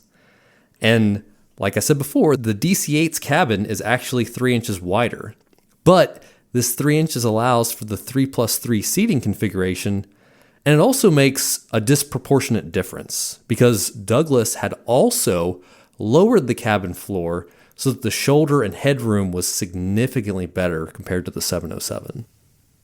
So when Pennell sees these mock-ups, the difference is so obvious that there's not even room for negotiations with United, and all of United's pre-orders go to Douglas. Well, so right out the gate, Boeing loses one of the 3 major airlines. Yeah, so it's 0 for 1 for Boeing, and Allen realizes they're in trouble. They had viewed the DC-8 as this half-baked clone of the more advanced 707, but now Douglas has just stolen all of the United launch orders and risks compromising orders from other airlines as well. So United's decision sends this message to the other airlines that Boeing is really still too arrogant to listen to their customers. And for Allen, it's looking like Douglas will go on to dominate commercial aviation for 30 more years. And Stephen, for me, this highlights another critical leadership lesson that selling an idea or a product is just as important as the idea or the product itself. And to me, the Boeing engineers are just thinking about their product from an engineering perspective. They're designing the plane they want, not necessarily the plane the airlines want. And so on paper, it might be more technologically sophisticated, but they're not doing a good job of selling that to the airliners. Yeah, marketing is very important. Nobody cares how technically advanced your product is if nobody knows about it. So you need to sell your vision as much as you engineer your vision. It's very important. Well put. Now, nobody at Boeing is more embarrassed by the loss of the United orders than Maynard Pennell. Because remember, he left Douglas to come to Boeing. And so now Douglas has just wiped the floor with Boeing and stolen these launch orders. And he finds out about United's decision just as he's about to get on a flight to Oklahoma to meet with the next critical customer, American Airlines. And so he calls Allen and urges him to approve a second increase in the passenger cabin's width to 148 inches, which would be 1 inch wider than Douglas, and allow for the 3+3 seating arrangement, plus 189 total passengers, which would be 24 more than Douglas. This sounds like it's going to be very expensive. Absolutely, because Allen realizes the tremendous financial consequences of this. Like we said, changing the fuselage and the cross-section would require a significant redesign, and it's going to cost time and money. Even more critically, the wider fuselage means Boeing will not be able to use the same assembly lines as the KC-135 for the 707. We talked earlier about they lost all that time because they wanted to use the same assembly line. That advantage will be erased if they widen the cabin again. But Allen also remembers the humiliation of the Boeing 247 losing out to the DC-3 and all these other times that Douglas pulled the rug out from under their feet just when they thought they had won the commercial airline industry. So, to summarize, a tax loophole ultimately convinces Bill Allen to bet the company on building a commercial jetliner. Allen puts Pennell and Steiner to work to develop the Dash 80 prototype, with the key innovations being the swept wing design for aerodynamics and the use of jet engine technology. Eventually, they roll out the Dash 80 prototype, and Tex Johnson does this barrel roll, and that basically propels the airline industry into the jet era. Of course, Douglas notices this, and they enter the race. And they've already netted all of United's jet orders. So now Pennell is basically fighting for the 707's life, and he's begging Allen to approve a last-minute cabin width change to hopefully win over American Airlines.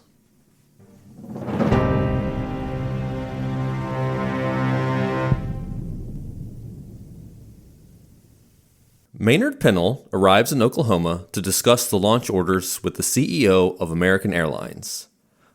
But he's still waiting to hear back from Allen on his proposal to increase the width of the 707's passenger cabin for a second time. When Pennell lands, he soon discovers that Allen himself is on his way to take the meeting personally. Pennell and his engineers wait as Allen meets one-on-one with the American Airlines CEO. And after several tense hours, Allen and the CEO of American come out smiling. Allen has promised the wider cabin, and American has chosen the 707 for its launch orders. So, Boeing is still in the fight with Douglas for supremacy in the jet age, but it's all going to come down to the international airline heavyweight, Pan American World Airways. Okay, so they each have one of the three major airlines, and now it's a battle for the third. Yeah, it's 1-for-1, Douglas and Boeing. With that last-minute increase in the passenger cabin, they were able to win over American. But Pan Am is going to be a bit tougher. So Pan American World Airways, better known as Pan Am, at the time, they're the world's largest and most important international airline. The blue Pan Am globe is one of the most iconic logos of the time. You know, it's similar to the Nike swoosh or today's McDonald's arches. And Pan Am really epitomized the luxury and glamour of international air travel at the time. And this is really important because the 707 is primarily going to be an international airliner. And leading this most important airline was a legendary figure in the airline industry known as Juan Trippe. And Juan Trippe is this really forceful personality, but he's also a visionary. You know, he had started one of the first international airliners in the early 1930s using these island-hopping seaplanes. And so he built Pan Am from just this small international seaplane company into eventually having basically a monopoly on U.S. international routes. But being a visionary, he's also known for his authoritarian style of leadership. He doesn't really react to changes in the market like other airlines do. He creates them. And he has this very distinct vision of a future where everyday people can fly across the oceans on a Pan Am airliner. And interestingly, Stephen, part of the impetus for airlines finally accepting the idea of a jet airliner as something to be feasible was, like we talked about, the Dash 80 and its impact on the aviation industry, but also when the de Havilland Comet was first introduced. Juan Trippe made some pre-purchase orders for the Comet and really shocked the airline industry that he was going all in on jets. Now, he never accepted these delivery orders because, of course, there were those failures with the Comets we talked about. But, you know, he sets the pace for the airline industry. So as soon as he decides to start purchasing jets, every other airline is lining up to make sure they don't miss out. So Boeing had struck a deal to sell the 707 to American Airlines. But at the time, American was mostly a domestic carrier, whereas Pan Am was the world's premier international airline. And so they planned to use the 707 to fly their profitable transatlantic routes. But at the time, Pan Am and Juan Trippe were not happy with the payload and range of the 707 because the turbojet's thirst for fuel made it really difficult for the 707 to fly transatlantic routes without refueling stops. Okay, so the 707, as designed at that point, couldn't make it across the Atlantic. So what did they do about it? So it's not that it couldn't make it across the Atlantic, it was just very difficult. They had to have a full load of fuel, and depending on the headwinds and the prevailing winds, they might not be able to make it all the way. So it was kind of like a halfway solution. They could fly some routes like maybe New York to London, but it was difficult to fly Pan Am's popular route from New York to Rome. So with this in mind, One Trip summons Bill Allen to Pan Am headquarters in New York City, and he sits him down and bluntly tells him that the 707 is only a half-great airplane.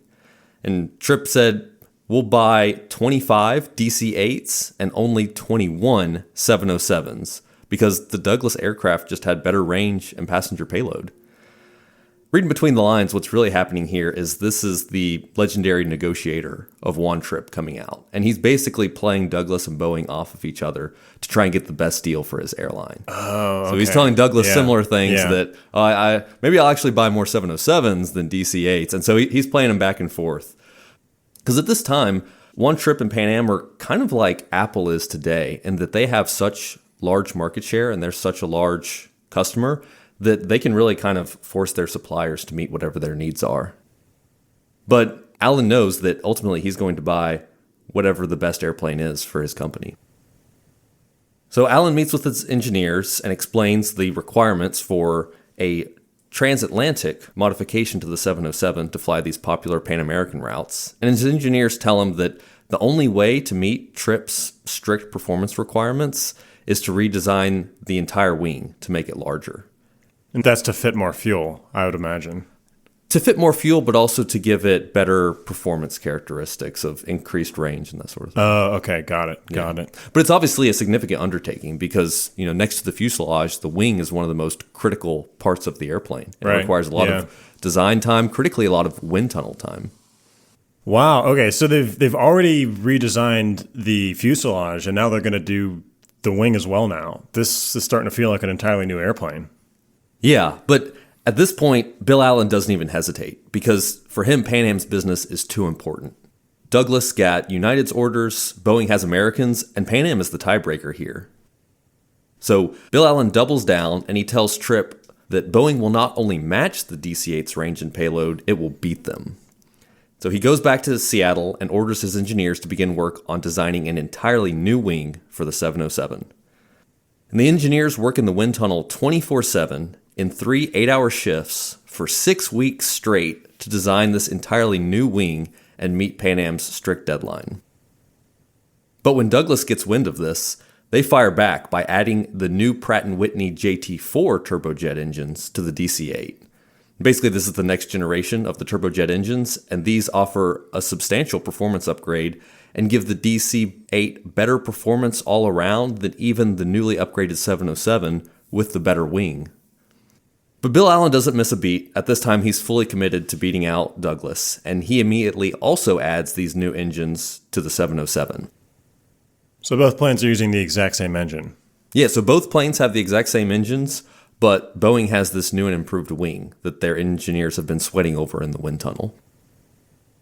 So Boeing delivers this new and improved 707 variant with a longer body, more fuel capacity, more seats, and greater range. And this became known as the 707-320 Intercontinental, specifically designed to meet Pan Am's long international routes. So at the end of the day, the DC-8 and 707 were well matched, but the DC-8's wing was more conservatively designed and turned out to be about 5% less efficient than the 707's redesigned wing. But when it comes to airplanes and the economies of scale that they operate, 5% less efficient gives the 707 a tremendous advantage in performance over the DC-8. And so it turns out that the 707 Intercontinental is perfect for Pan Am's transatlantic routes, and Pan Am goes on to buy more than 60 of these modified 707s. And in the end, Boeing wins the majority of Pan Am's business, and the other airlines follow suit. Pan Am was the industry leader, and so when they see that Pan Am has tilted towards the 707, it becomes basically the de facto jet aircraft for this new jet age. Yeah, there's sort of this domino effect where once you win Pan Am, you seem to win. Everything falls into place. Yeah, and that's what Bill Allen saw and why he committed to the new engines and the new wing to be sure that they secured One Trip and the critical Pan Am orders. But Juan Tripp still ends up ordering some DC-8s. Yeah, I mean, again, he kind of splits his business. He's also pressuring Douglas to improve their DC-8. And so it's kind of a back and forth battle between Douglas and Boeing as they offer variations, but the 707s go on to outsell the Douglas DC-8s 3-1. And ultimately, Boeing would go on to deliver almost 1,000 707s to airline customers, but Douglas would only deliver about half as many DC-8s. And eventually the 707 would be the plane that's most associated with the new jet age. Bill Allen has suffered through the humiliation of losing out to Douglas on 3 different commercial airliners during his tenure at Boeing, but now Boeing has surpassed Douglas as the leader in the commercial aviation market. So I imagine that Douglas and Boeing will continue to compete on future aircraft, but for now, it seems to me that Boeing has won the battle on the first commercial jetliner. Yeah, absolutely. This is going to be a seismic shift in the airline industry from propellers to jet engines. And so it's important that Boeing secures this business up front. And really, they learned from their mistakes of the past. And with the redesign twice of the fuselage, the new wing, they've adapted to their customers. And eventually the 707 is the better aircraft. But it's not over just yet, because just when Boeing seems to have won the battle for jet supremacy, the 707 suffers a crisis of confidence. In 1959, just 1 year after the 707 has entered service, during an American Airlines training flight over Long Island, the pilots are practicing these simulated engine failures. And when coming out of a left turn, the plane suddenly begins to wiggle with the unmistakable onset of Dutch roll. Oh, this is the issue that Tex Johnson encountered on the test flight. Yeah, but critically, the American Airlines pilots weren't prepared for this. They hadn't been told about the 707's susceptibility to Dutch roll. And so when they encounter the Dutch roll, they're not prepared, and the 707 flipped over on its back, hit the ground, and exploded on impact. Not good 1 year after the plane's released. Not good. At the end of the day, this is still pilot error. So Steven says it's pilot error. Let's get back to that. So, despite the yaw damper that was installed, the 707 was still susceptible to Dutch roll in some of these rare circumstances, and it would be fatal for inexperienced pilots who didn't know how to counter Dutch roll. The airlines realized that a fix is needed for this problem, and they ask Allen, who's going to pay for these substantial modifications that are needed to correct the Dutch roll issue? And this sets off an internal argument within Boeing on how to address the problem. So some argued that the incidents were due to pilot error and that it was the responsibility of the airlines to operate the plane in accordance with the training manual, because this susceptibility only occurred in kind of these strange situations like they were practicing the double engine failure. It was not common and it was outside of the 707's operating envelope. But Tex Johnson believed that Boeing had not been totally forthcoming with the unexpected tendency to exhibit this Dutch roll, and he felt Boeing should stand behind the safety of its airplanes. Okay, so I have a question. Was it Boeing never told American Airlines that there's this susceptibility, or was it they did tell American Airlines, but just American Airlines failed to communicate that and train their pilots? Boeing never told any of the airlines about this susceptibility. They thought they had solved the issue with the yaw damper, and they had solved 95% of it. But there was still this 5% envelope where, in strange situations, Dutch roll could occur. But Boeing didn't tell anybody about that. An experienced pilot, do you know what the actual sort of counteractive input you need to apply to the airplane? My understanding is it's a situation where the airplane is losing control in 2 axes at once. And so you're kind of balancing this input across 2 different axes. And the key thing I learned is if you're not ready for it, it can be very dangerous. Because once Dutch roll starts, you only have a few seconds to correct it before it gets out of control and becomes fatal. There's actually a second episode where another training aircraft encountered a similar issue. Oh, no kidding. Yeah, and in this case, actually, the airplane flipped over and 2 of the engines sheared off from the wing. But fortunately, they were higher up in the sky than the first flight, so they had more time to correct the issue, and they were able to land safely just with the loss of the 2 engines. Now, was this was a training flight or another training flight? Okay, because again, this only happens in this weird envelope when the airplane is pushed to its limits, and so under normal flying circumstances, this wouldn't happen to a passenger flight. I see. But, it could if there was some kind of like double engine failure or something weird. So they're catching it early in the 707's lifespan. And fortunately, it was caught in these training incidents and not on a passenger flight. So ultimately, Bill Allen agreed with Tex Johnston, and he decided that Boeing would solve the issue at its own cost. So he tells the airlines Boeing will modify the existing 707s to add more lateral stability, and they're going to do this at Boeing's own cost. And eventually, the modifications lead to a cost overrun of $150 million on the first batch of 707s.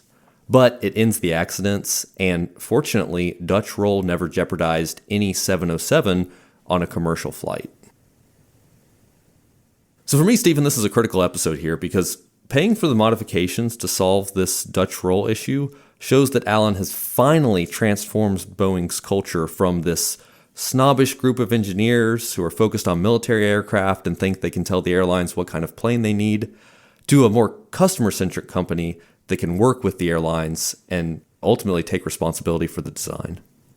Yeah, I mean, and certainly, at least starting with Pan Am, to me that really stuck out as well, where Pan Am was essentially telling Boeing what kind of airplane to build. Yeah, absolutely. And going back to the internal disagreements here, there's a strong case to be made that the airliners shouldn't be operating these planes outside of the flight envelope, that Boeing have designed a safe plane as long as you operate it as it's supposed to be operated. So it's not clear what decision Allen should make, but the fact that he decides to stand behind the safety of the airplane and compromise the first run. There was a cost overrun on the first run of 707s, but he does something invaluable, and that's build trust with the airlines. Yeah, absolutely. I would push back a little bit, though, on operating it out of the normal flight envelope, because I'd imagine there are certain emergency situations where that's necessary, right? And so I believe it's Boeing's responsibility to build a plane that can operate under many different flying conditions that could theoretically happen within an emergency. Yeah, I 100% agree, but this is kind of an issue and a tension that continues to this day. Now, I'll save this bit for analysis, but want to highlight here, this is eerily similar to Boeing's modern day issues with the MCAS situation and the 737 MAX 8. Oh, right. We'll talk about it more in analysis, but it's this same issue of, is it on the pilots to operate the plane as instructed by Boeing, or does Boeing need to make it basically foolproof and able to operate in any circumstances? Once the Dutch roll crisis is resolved, the 707 is an immediate success with the airlines. It was just the third jet airliner released in service, but it got the formula right and went on to pave the way for an entirely new way to travel. Stephen, we talked about in the past how despite their technological superiority, Boeing had lost out to Douglas with the first commercial aircraft like the 247, the Stratoliner, and the Stratocruiser, but they finally win with the 707. And it's an immediate hit with passengers and airlines. The passengers love it because the flights are much more comfortable. Similar to the Comet, it can cruise at altitudes high above the weather, so there's not as much turbulence. The flights are a lot quieter because the drone and vibration of the propeller engines is gone. And then the travel times are much shorter as well. And so the improved passenger experience is really encapsulated in this ad that appeared in Life magazine called The Coin, the Watch, and the Flower. And I'm going to quote from Sam Hal Verhoeven in his book Jet Age to describe this ad. The ad depicted a woman in a neat blue dress as well as a fresh corsage, sitting happily next to a boy holding a wristwatch to his ear. A coin was balanced on its edge, so smooth was the flight. Plus, the ad promised, the 707 cabin will be so quiet you will be able to hear the ticking of the watch. And the flower you bought when you left will be fresh when you arrive. And so for me, this just sums up the entire improved passenger experience. It's quieter, it's faster, and it's smoother. And today we really take for granted flights may seem a little bumpy sometimes when we're taking off or landing with turbulence, but you got to remember prior to that, it was much louder and you were experiencing that turbulence the entire time because you were flying through the weather. That really stuck out to me because today, from my perspective, I find flying on commercial aircraft to be quite loud. So it's quite stunning to me, frankly, that the loudness we hear today is a substantial improvement over piston aircraft from the past. So we certainly are taking it for granted. The airlines also loved the 707 because of its efficiency. Jet travel on the 707 was not just an evolution of the propeller-driven airliners. It was revolutionary, and it changed the entire business model for how airlines operated.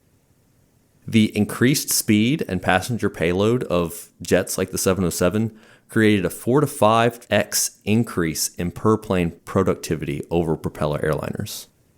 Because I'm imagining also the increased speed not only gets them there faster, but you can now use the plane more because it's not in the air as much.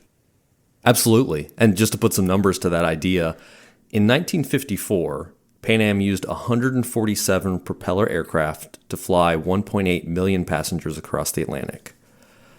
But once the 707 was introduced, they needed just 36 707s to transport the same number of people. Wow, that's like 4 times fewer. That's amazing. Yeah, so you got to imagine that if you're an airline, you have to buy fewer airplanes, you have less maintenance and operations costs because they're flying much faster, so you can use them much more frequently, and then they're also carrying more passengers per trip. So it's really a revolution in the way the airlines operate. And so for all these reasons, the 707 went on to pave the way for fast and regular air travel and was really the nexus and the beginning of air travel today as we know it. The 707 for this reason was known as the plane that shrank the world. And shortly after it entered service, for the first time, more people crossed the Atlantic in planes than on ships. And so for me, Stephen, that just encapsulates everything you need to know. Before the 707, before jet airplanes, travel on propeller aircraft across the Atlantic was, something that businessmen used if it was a really urgent trip, or, maybe the president used when he went to do the negotiations after World War II. But now, finally, these planes can fly so much faster and so much more comfortably that that's the default way to travel across the Atlantic. This also signaled the beginnings of the transition from the luxuries of the golden age of flying to the mass air travel focused more on economical and widely available flights that we recognize today. And for the first time, led by Pan American and One Trip, airlines started to offer a tourist or economy class. Because basically before this, all flights had just been first class. So just to put into perspective the dramatic change in flight times and flight cost, I want to kind of break down a trip from New York to London. In 1946, on a Douglas DC-6, which was the state-of-the-art propeller aircraft, this would take about 15 hours. By 1960, just 14 years later, flying on a 707, you could accomplish the same trip in 7 hours, and it would be a direct flight. The propeller-driven aircraft cost would have been about $11,000 in 2025 dollars to cross the Atlantic. Oh, no kidding. But the 707 cut that more than half down to $4,500. It's still really expensive to cross the Atlantic, $4,500. That's a lot of money. But compared to $11,000, that's a significant change. Also, there's a new word that gets created because these jets are traveling so quickly that for the first time, jet lag becomes an issue. You can imagine if it takes, 15 hours to cross the Atlantic, it's not really going to be the same day by the time you left, so jet lag's not an issue. But if it's only 7 hours, you can, as they said, have breakfast in New York and dinner in London. And so jet lag is an issue for the first time. But then just to put a cap on this idea, Stephen, today, a flight across the Atlantic from New York to London on a modern jetliner like the 787 still takes about 7 hours. The cruising speeds are about the same, so it takes about the same amount of time. But the price has decreased from, in 2025 dollars, $4,500 to fly on the 707 versus today, I looked up prices, it's about $700. Yeah, that's incredible. I mean, that's like an 80% decrease or so. And what's crazy to me is that I know that there are certain flights you can get at least one-way trips for in the 300s, sometimes 200s. So it's just amazing how far we've come even since then. Yeah, but what's really interesting to me is, like I said, the travel time is about the same. So interestingly, I think if you would have asked people, shortly after the 707 came out, they probably would have thought that travel times would continue to decrease. And that was kind of the idea with supersonic flights in the Concorde. From our vantage point in 2025, we know that supersonic commercial air travel never really panned out. So the flight time is about the same. And all the changes in air travel since then have basically been in reducing cost. And so just to summarize the outcome of these dramatic changes in how the airlines operate, the lower cost, in the 1960s, after the introduction of the 707, international air travel would grow at a rate of 15% per year. That's a huge increase in anything, but 15% per year in increased air travel is just an explosion in air travel. Yeah, absolutely. And with the success of the 707, Boeing is the leader in this new and growing market of commercial aircraft. Capitalizing on the success, they would go on to produce several successful variants to extend their market share using the same 707 fuselage and kind of the same idea of the 707. They would develop the 727, which was a slightly smaller airplane focused on medium-haul domestic flights. They would make an even smaller airplane called the 737 for these short-range flights out of small airports. Interestingly, another famous adaptation of the 707 was to be used for Air Force One, flying the U.S. president. So it's kind of interesting how this happened. In the mid-50s, Americans were embarrassed, and it was kind of a public scandal when Soviet Premier Nikita Khrushchev became the first head of state to fly on a jetliner, the Soviet Tupolev Tu-104. When this happened, it's, like I said, a bit of a scandal, and so the White House immediately ordered 3 modified 707s to serve as Air Force One, and this plane went on to serve Presidents Eisenhower through Reagan as the presidential transport. So prior to that, I imagine the president was using a piston aircraft. Yeah, a piston propeller-driven aircraft. Yeah. Yeah, so can't have the Soviets in a more advanced presidential aircraft. Right, of course not. Wow, so Boeing ends up winning ultimately. I'm curious though, what ends up happening to their competitor Douglas and all these other people who helped build the airplane? The Douglas Aircraft Company, they would go on to compete with Boeing for several more years. They would introduce some variants and really compete with Boeing on the short to medium range flights like the 727 and 737. But by the 70s, Douglas was kind of on the downswing, and they had designed their last new aircraft. Actually, in 1967, Douglas merged with defense contractor McDonnell to create a new company called McDonnell Douglas. Oh, so that's where that comes from. Okay. But eventually, Boeing would go on to drive all of its competitors, Douglas and Lockheed, out of the commercial airliner industry. And so McDonnell Douglas eventually actually merged into Boeing in 1997. On paper, this looked like a merger where Boeing had the upper hand, but in reality, a lot of people in the industry say that this was kind of the beginning of Boeing's present-day decline and troubles, because a lot of the cost-focused management techniques and some of like the cultural rot, you could say, from McDonnell Douglas was infused into the Boeing company and started a big cultural shift from the Boeing that we talked about in this story. As soon as you said that started their decline, that is exactly what came to my mind. If you inherit a failing company, you also inherit their failing culture and things like that. So to follow up on some of the engineers who worked on the 707 project, Maynard Pennell, who along with Steiner had led the design of the 707, remember he had come from Douglas, and it was his vision to see Boeing become a leader in the commercial aviation industry. Well, that vision was realized, and Pennell actually went on to be very important in developing the 700 series family of passenger jets like the 727 and 737. And then after that, he would go on to lead Boeing's supersonic transport project, which would be known as the Boeing 2707. Tex Johnston, the kind of crazy barrel-looping cowboy test pilot, unfortunately for him, as Boeing became more profitable and more corporate, Johnson's freewheeling, like cowboy way of doing things was not welcome. Bill Allen never really forgave him for the Dash 80 barrel roll episode and how he almost cost the company at that time. Yeah. Johnston was eventually placed under a manager, and his direct access to Bill Allen was cut off. And shortly thereafter, he quit as head of test flight and moved on to the aerospace division. And so really, this was kind of the end of the era of these barnstorming daredevil test pilots. Going forward, Boeing would be much more corporate and professional.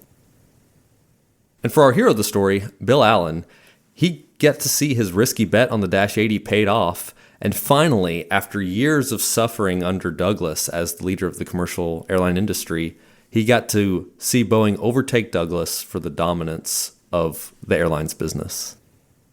Bill Allen would continue to serve as president of Boeing until 1969, and then he would lead as chairman until 1972 when he would retire.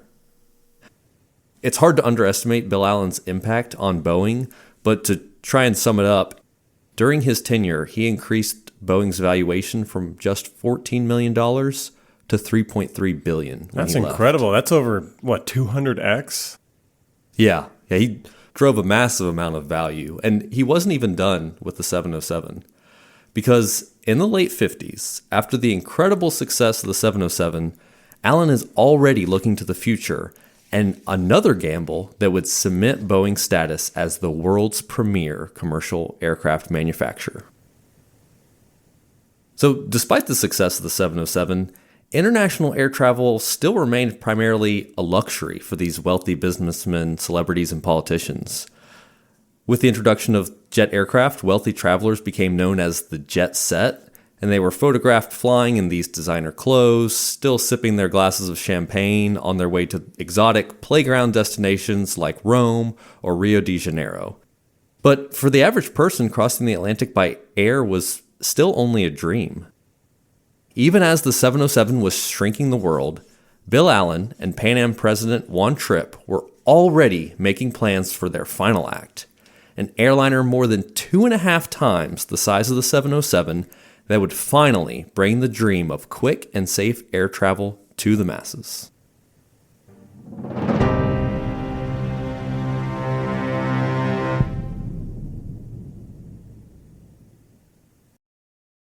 So this is the part of the show now where we break down some of the themes and takeaways that we learned from the story.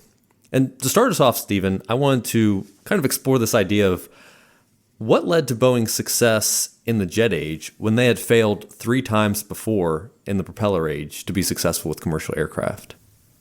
And for me, there's kind of 3 key ideas, and I'd like to get your feedback on these. The first, and I think the most important, is, I was trying to think about what changed, because Boeing had tried with 3 different aircraft to beat out Douglas.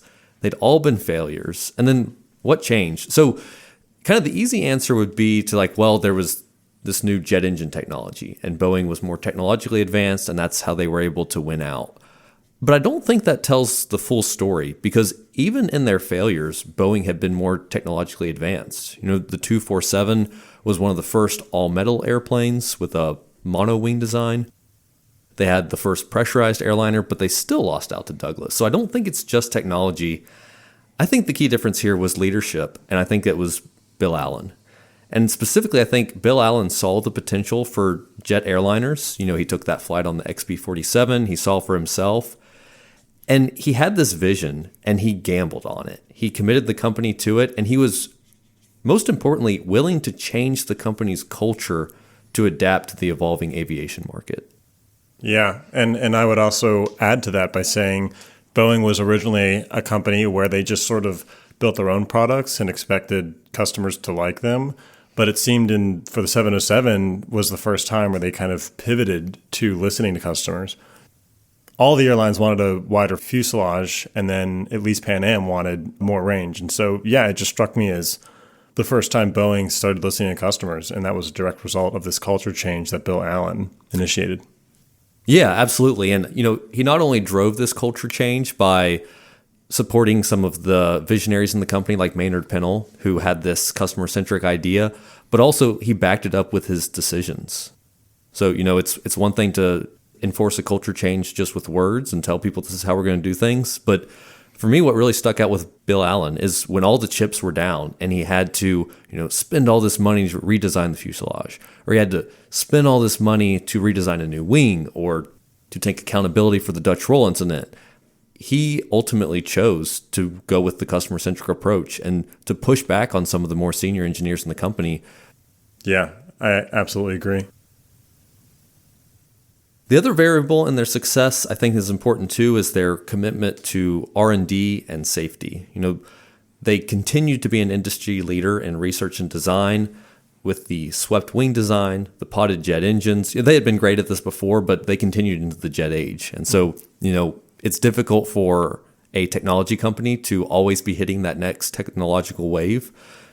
They started out strong with the pressurized airliners and some of these advances, but they continued that with the swept wing design and really hit the jet age too, and kind of reinvented the company. They were successful with like military bombers and propeller aircraft, but they had to reinvent their approach to be successful in the jet age.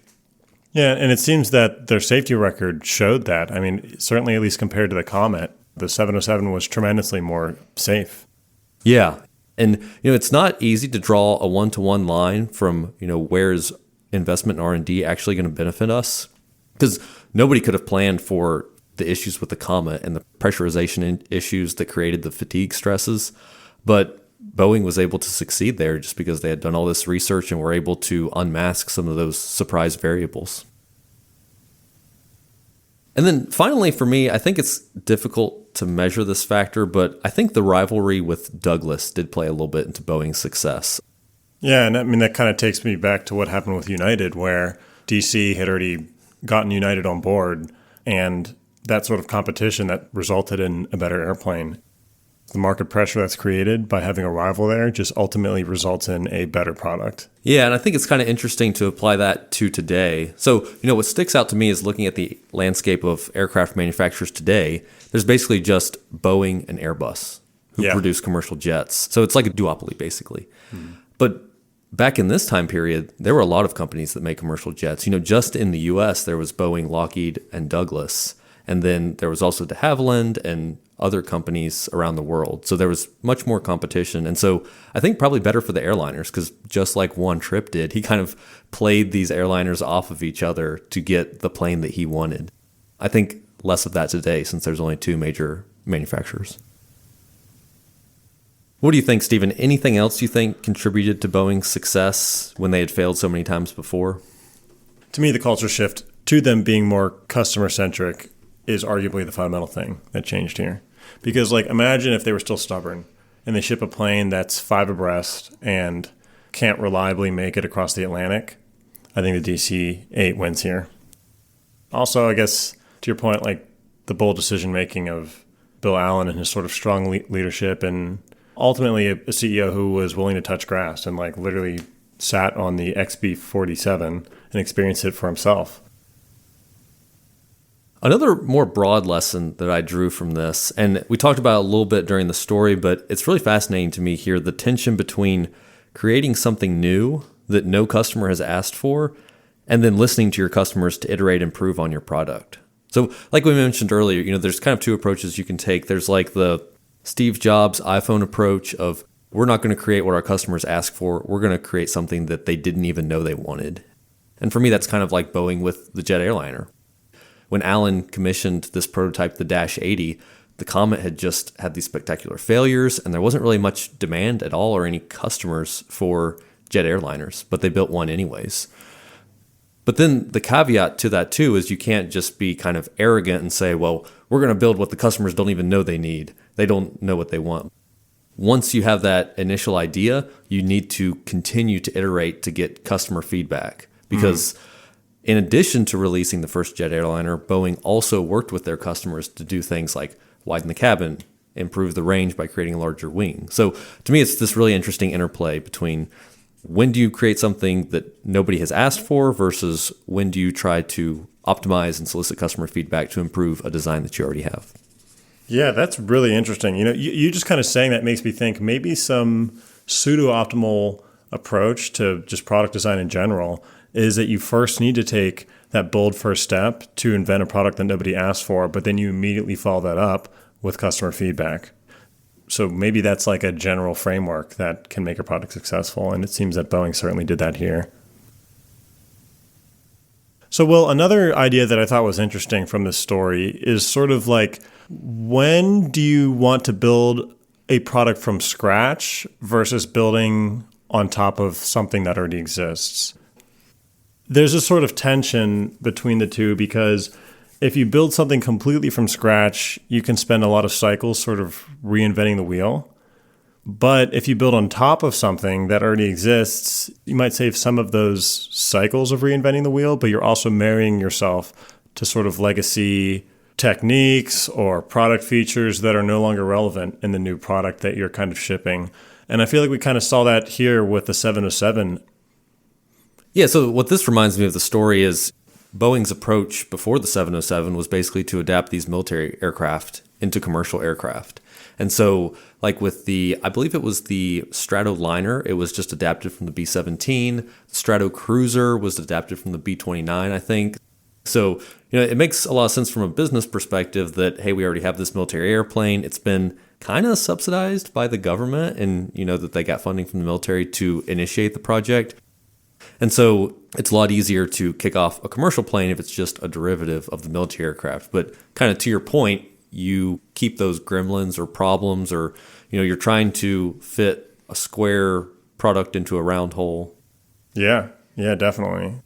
I think the ultimate approach that Boeing settled on is kind of interesting because Alan had them build the Dash 80 prototype, which was basically just a prototype that could fit kind of both areas. So he took this like generalized solution and then they specialized it for the military with the KC-135 and then specialized it for passenger transport with the 707. So I don't know if maybe that's a solution, is to develop a generalized solution and then specialize it.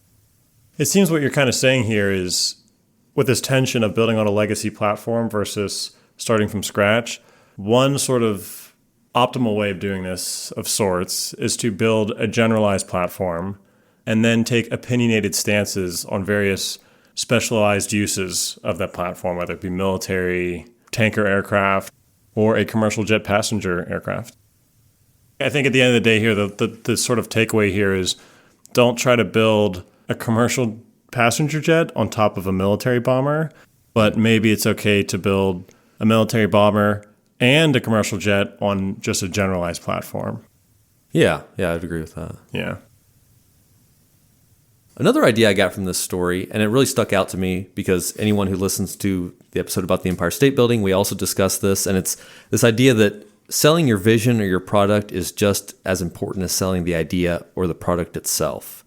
And this stuck out for the Empire State Building because it wasn't just enough to have the tallest building in the world. They also had to sell it and advertise to people and make the public believe that it was the tallest building in the world. And we see that again here in the 707 story when, with all these failed commercial airliners, Boeing had the best technology, but they didn't sell it to their customers. And they didn't do a good job of telling that story. And so Douglas, who was good at selling to their customers, was able to leapfrog Boeing, even though they didn't have the technological superiority. There's something here with the 707 that I thought was good marketing. There's a little ingredient in here, and I think it was calling it the 707. There's something about 707 just as a branding name that just lands better than DC-8. Yeah, that's a good observation. And I think it's part of a larger transformation that also took place in Boeing. And we didn't have much time to go in depth here, but Boeing was a company that didn't do a lot of marketing beforehand. They thought that it was just enough to design a great airplane and the product would sell itself, which is like a refrain I hear a lot of times from engineers and technology companies. Yeah, it's like more of an engineering mindset company. Absolutely. Yeah. But what Bill Allen discovered basically with the 707 is that if they want to go head to head with Douglas, they need to also have a great marketing department. And so one of the things they did for the 707 when they were really ramping up the competition for the airliner's pre-orders is they had like this big extravaganza in New York City where they rented out like this old coffee factory to actually put a 707 in there and bring airline executives to tour. And they did a lot of these big events. The barrel roll over Lake Washington, I think, would fit into this category too. And so they really try to sell the airplane, not just on its own merits as a technologically advanced jetliner, but they actively kind of court the airlines and put together, like, for the first time, it seems like to me, like a real marketing department at Boeing. Yeah, engineers tend to fall into the mindset that a great product will sell itself. But yeah, I mean, you need marketing at the end of the day. And I think Boeing evolved very well here in this story. Yeah, I think it's doubly true for the airline industry where you're selling these relatively low volume but high price tag products. Right. Yeah, and something that also sticks out to me, Will, about the 707 is that it was the aircraft that effectively defines the modern jetliner we see today, both like the interior feel of modern jets that we're all familiar with to the physical appearance of the airplane on the outside and so on. And to me, that's pretty incredible. Yeah, and I agree. I think there's almost like a general principle you could apply here that when there's a new technological paradigm or a shift in how the market works, the first product is really going to set the tone for 50 or 60 years in some cases of what the industry is going to look like. I think a good comparison here would be like the iPhone, where the iPhone was the product that really got the smartphone right. And even today, every smartphone is kind of a clone of the iPhone in a lot of ways. Yeah, just like some micro iteration on that original design 20 years ago.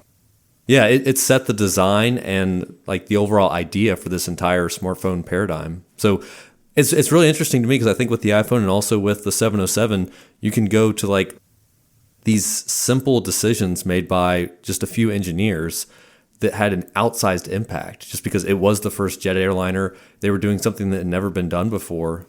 So like, for example, the podded engines under the wings. That was a relatively straightforward idea that the engineers came up with.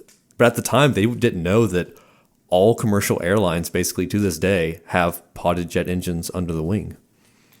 But it also, to me, really highlights how well they got it right with the design of the 707, because it's been like this evergreen design. And to me, that's the ultimate test of a design, is that thousands and thousands of engineers have iterated on commercial jet designs over the years, but they haven't come up with anything better than some of these very fundamental concepts. And honestly, Will, that's such a great point. Like, to me, this sticks out as like sort of an iPhone moment, and that you have an iPhone moment where decades after the original product was unveiled, it hasn't changed much. And that just shows you how right that they got it originally. So, Will, do you have anything else on your notes that you want to finish us off with? Yeah, I had one more idea that I think really highlights the leadership of Bill Allen and Boeing here. And that's the importance of taking the long-term view as a leader. And I think Bill Allen is a great example of this. He definitely took the long term when he gambled on the Dash 80, when he committed to widening the passenger cabin, and then also paid for the modifications to resolve the Dutch roll issue. We didn't talk about this too much during the story, but Allen also sold the initial 707s at a loss to gain market share and establish Boeing as a key player. So I think this is just a really good example of how Allen, he's been with the company for a long time. He's part of the Boeing family, so to say. He's not just this transplant CEO. And so I think that allows him to take the long-term view. He has grown up with Boeing. He wants to see it become a great company. He's seen the humiliations of losing out to Douglas. And so he's not interested in quarterly financial results or boosting the stock price. And he's able to do a lot of decisions that I think a CEO that is focused on the short term wouldn't be able to, like betting the company on a big project, like foregoing short-term gains to capture market share and eventually create Boeing into the duopoly in the commercial jet industry. Now, do you know, was Boeing still a private company around the time the 707 shipped? No, they were a public company at this time. To me, that makes sort of Bill Allen as a leader that much more impressive in his long-term thinking, because, as you know, publicly traded companies feel a lot more pressure to sort of deliver short-term results. But Bill Allen sort of standing strong as a leader of a public company is just all the more impressive. Yeah, and I think that goes back to the idea that I think in a lot of cases, hiring a leader internally can be better than even an objectively better external hire. For example, like they could have gone out and gotten a world-class CEO to run Boeing because it's a big company. But I think Allen, just by growing up with the company and having all this experience, had a lot of advantages over other potential candidates. There was a lot of trust in Bill Allen because he had been with the company so long, and there was a lot of, basically the board of directors ultimately deferred to him because he'd been around so long. He had this vision for the company that a CEO who was just airdropped in wouldn't be able to have. Yeah, and I imagine once you ship a product like the 707, that earns you enough trust that any board of directors would defer to you. Yeah. And what really just highlights this idea of long-term thinking too, and I think this is, one of Bill Allen's greatest moments is the issue with the Dutch roll incident. Like we talked about, there was an issue with the airplane, this vulnerability to Dutch roll. It wasn't 100% clear if the airline should take responsibility, if Boeing should take responsibility for it. But Bill Allen decides he's going to sacrifice basically the entire first run. Like I said, there was a $150 million deficit on the first run of 707s because Bill Allen said, no, we're going to stand behind our airplane. We are ultimately responsible with the safety. The buck stops here, basically.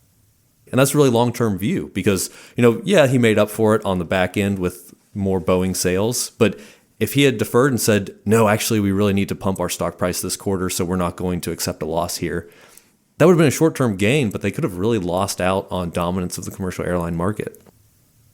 And what's even more incredible here to me is that this is in stark contrast to Boeing as a company today.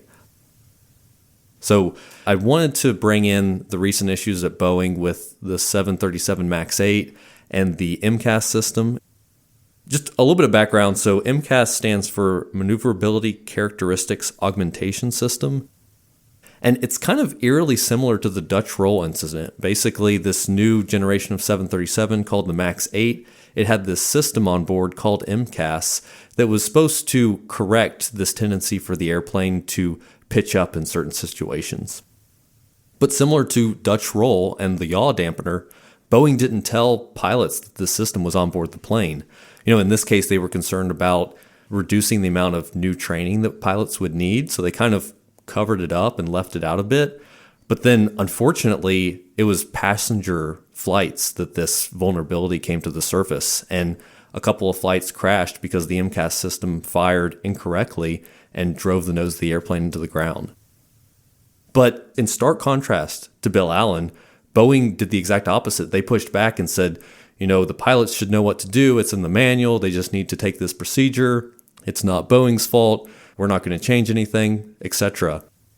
And as we can see, the idea that comes to my mind is this quote that it takes years to build a reputation, but just 5 minutes to lose it. And Boeing basically throws away their reputation in this example because it's revealed in later crashes that even Boeing's fix for this MCAS system wasn't enough. And they eventually had to ground all the 737 MAX 8s. Anyone who follows the news, Boeing's reputation is really in shambles now because unlike Bill Allen, they kind of pushed back and they didn't assume ultimate responsibility for the safety of their airplanes. So, Stephen, we've talked a lot about the transformative 707, kind of ran through some of the ideas that we learned, but I'm curious, what sticks out to you after listening to this whole story? What can't you stop thinking about? Will, it really comes back to just how much of sort of an iPhone moment this was. The 707, the design that it originally shipped with, that design still sort of permeates all modern aircraft design today. I mean, you take a 707 and compare it to a modern 787, and most people outside the airline industry probably couldn't tell the difference between the two aircraft. They really defined the new generation of airplanes, and the fact that there's been so little change just shows you how much of a success that really was. Yeah, absolutely. That's a great point. How about you, Will? What can't you stop thinking about from this whole incredible story of the 707? Stephen, the one thing that really sticks out to me is just the leadership of Bill Allen. And I go back to what I said earlier about Boeing failed 3 times to develop a successful airliner that could beat Douglas. And so if you were taking bets when the jet age started, I personally wouldn't have bet on Boeing. They have this really poor track record. But then it's this unassuming lawyer named Bill Allen who's going to run Boeing. Yeah, the lawyer part's incredible. Yeah. But then he goes on to be super successful. He's exactly what Boeing need. And really importantly, he transforms the entire culture of Boeing and sets it up for success with the 707. But eventually, the variations of the 707, he's instrumental in the 747. And he really created Boeing and the airliner industry as we know it today. So just really impressed with Bill Allen's unassuming leadership style, but how he was able to drive results and change a culture, which is not something that's easy to do at a big company like that. So ultimately, I think Bill Allen is one of these great leaders that we don't hear about much today because he's not a really flashy personality, but he's a great leader. And sometimes the greatest leaders are who you would least expect them to be. Well, everyone, that's it for our episode on the plane that shrank the world, the Boeing 707. If you enjoyed this one, you won't want to miss our next episode on its legendary successor, the Queen of the Skies, the Boeing 747. If you'd like to know every time we release a new episode, join our email list using the link in the show notes. It's the only place where we share updates, corrections, and bonus material that didn't make it into the show. We'd also love to hear from you. Send your feedback or episode ideas to hello@projectblueprint.fm or check the link in the show notes. And guys, if you enjoyed the show, please leave us a review. It really helps. Also, share with a friend who might be interested in technology, leadership, or just a good story. Thanks for listening to Project Blueprint. We'll see you next time.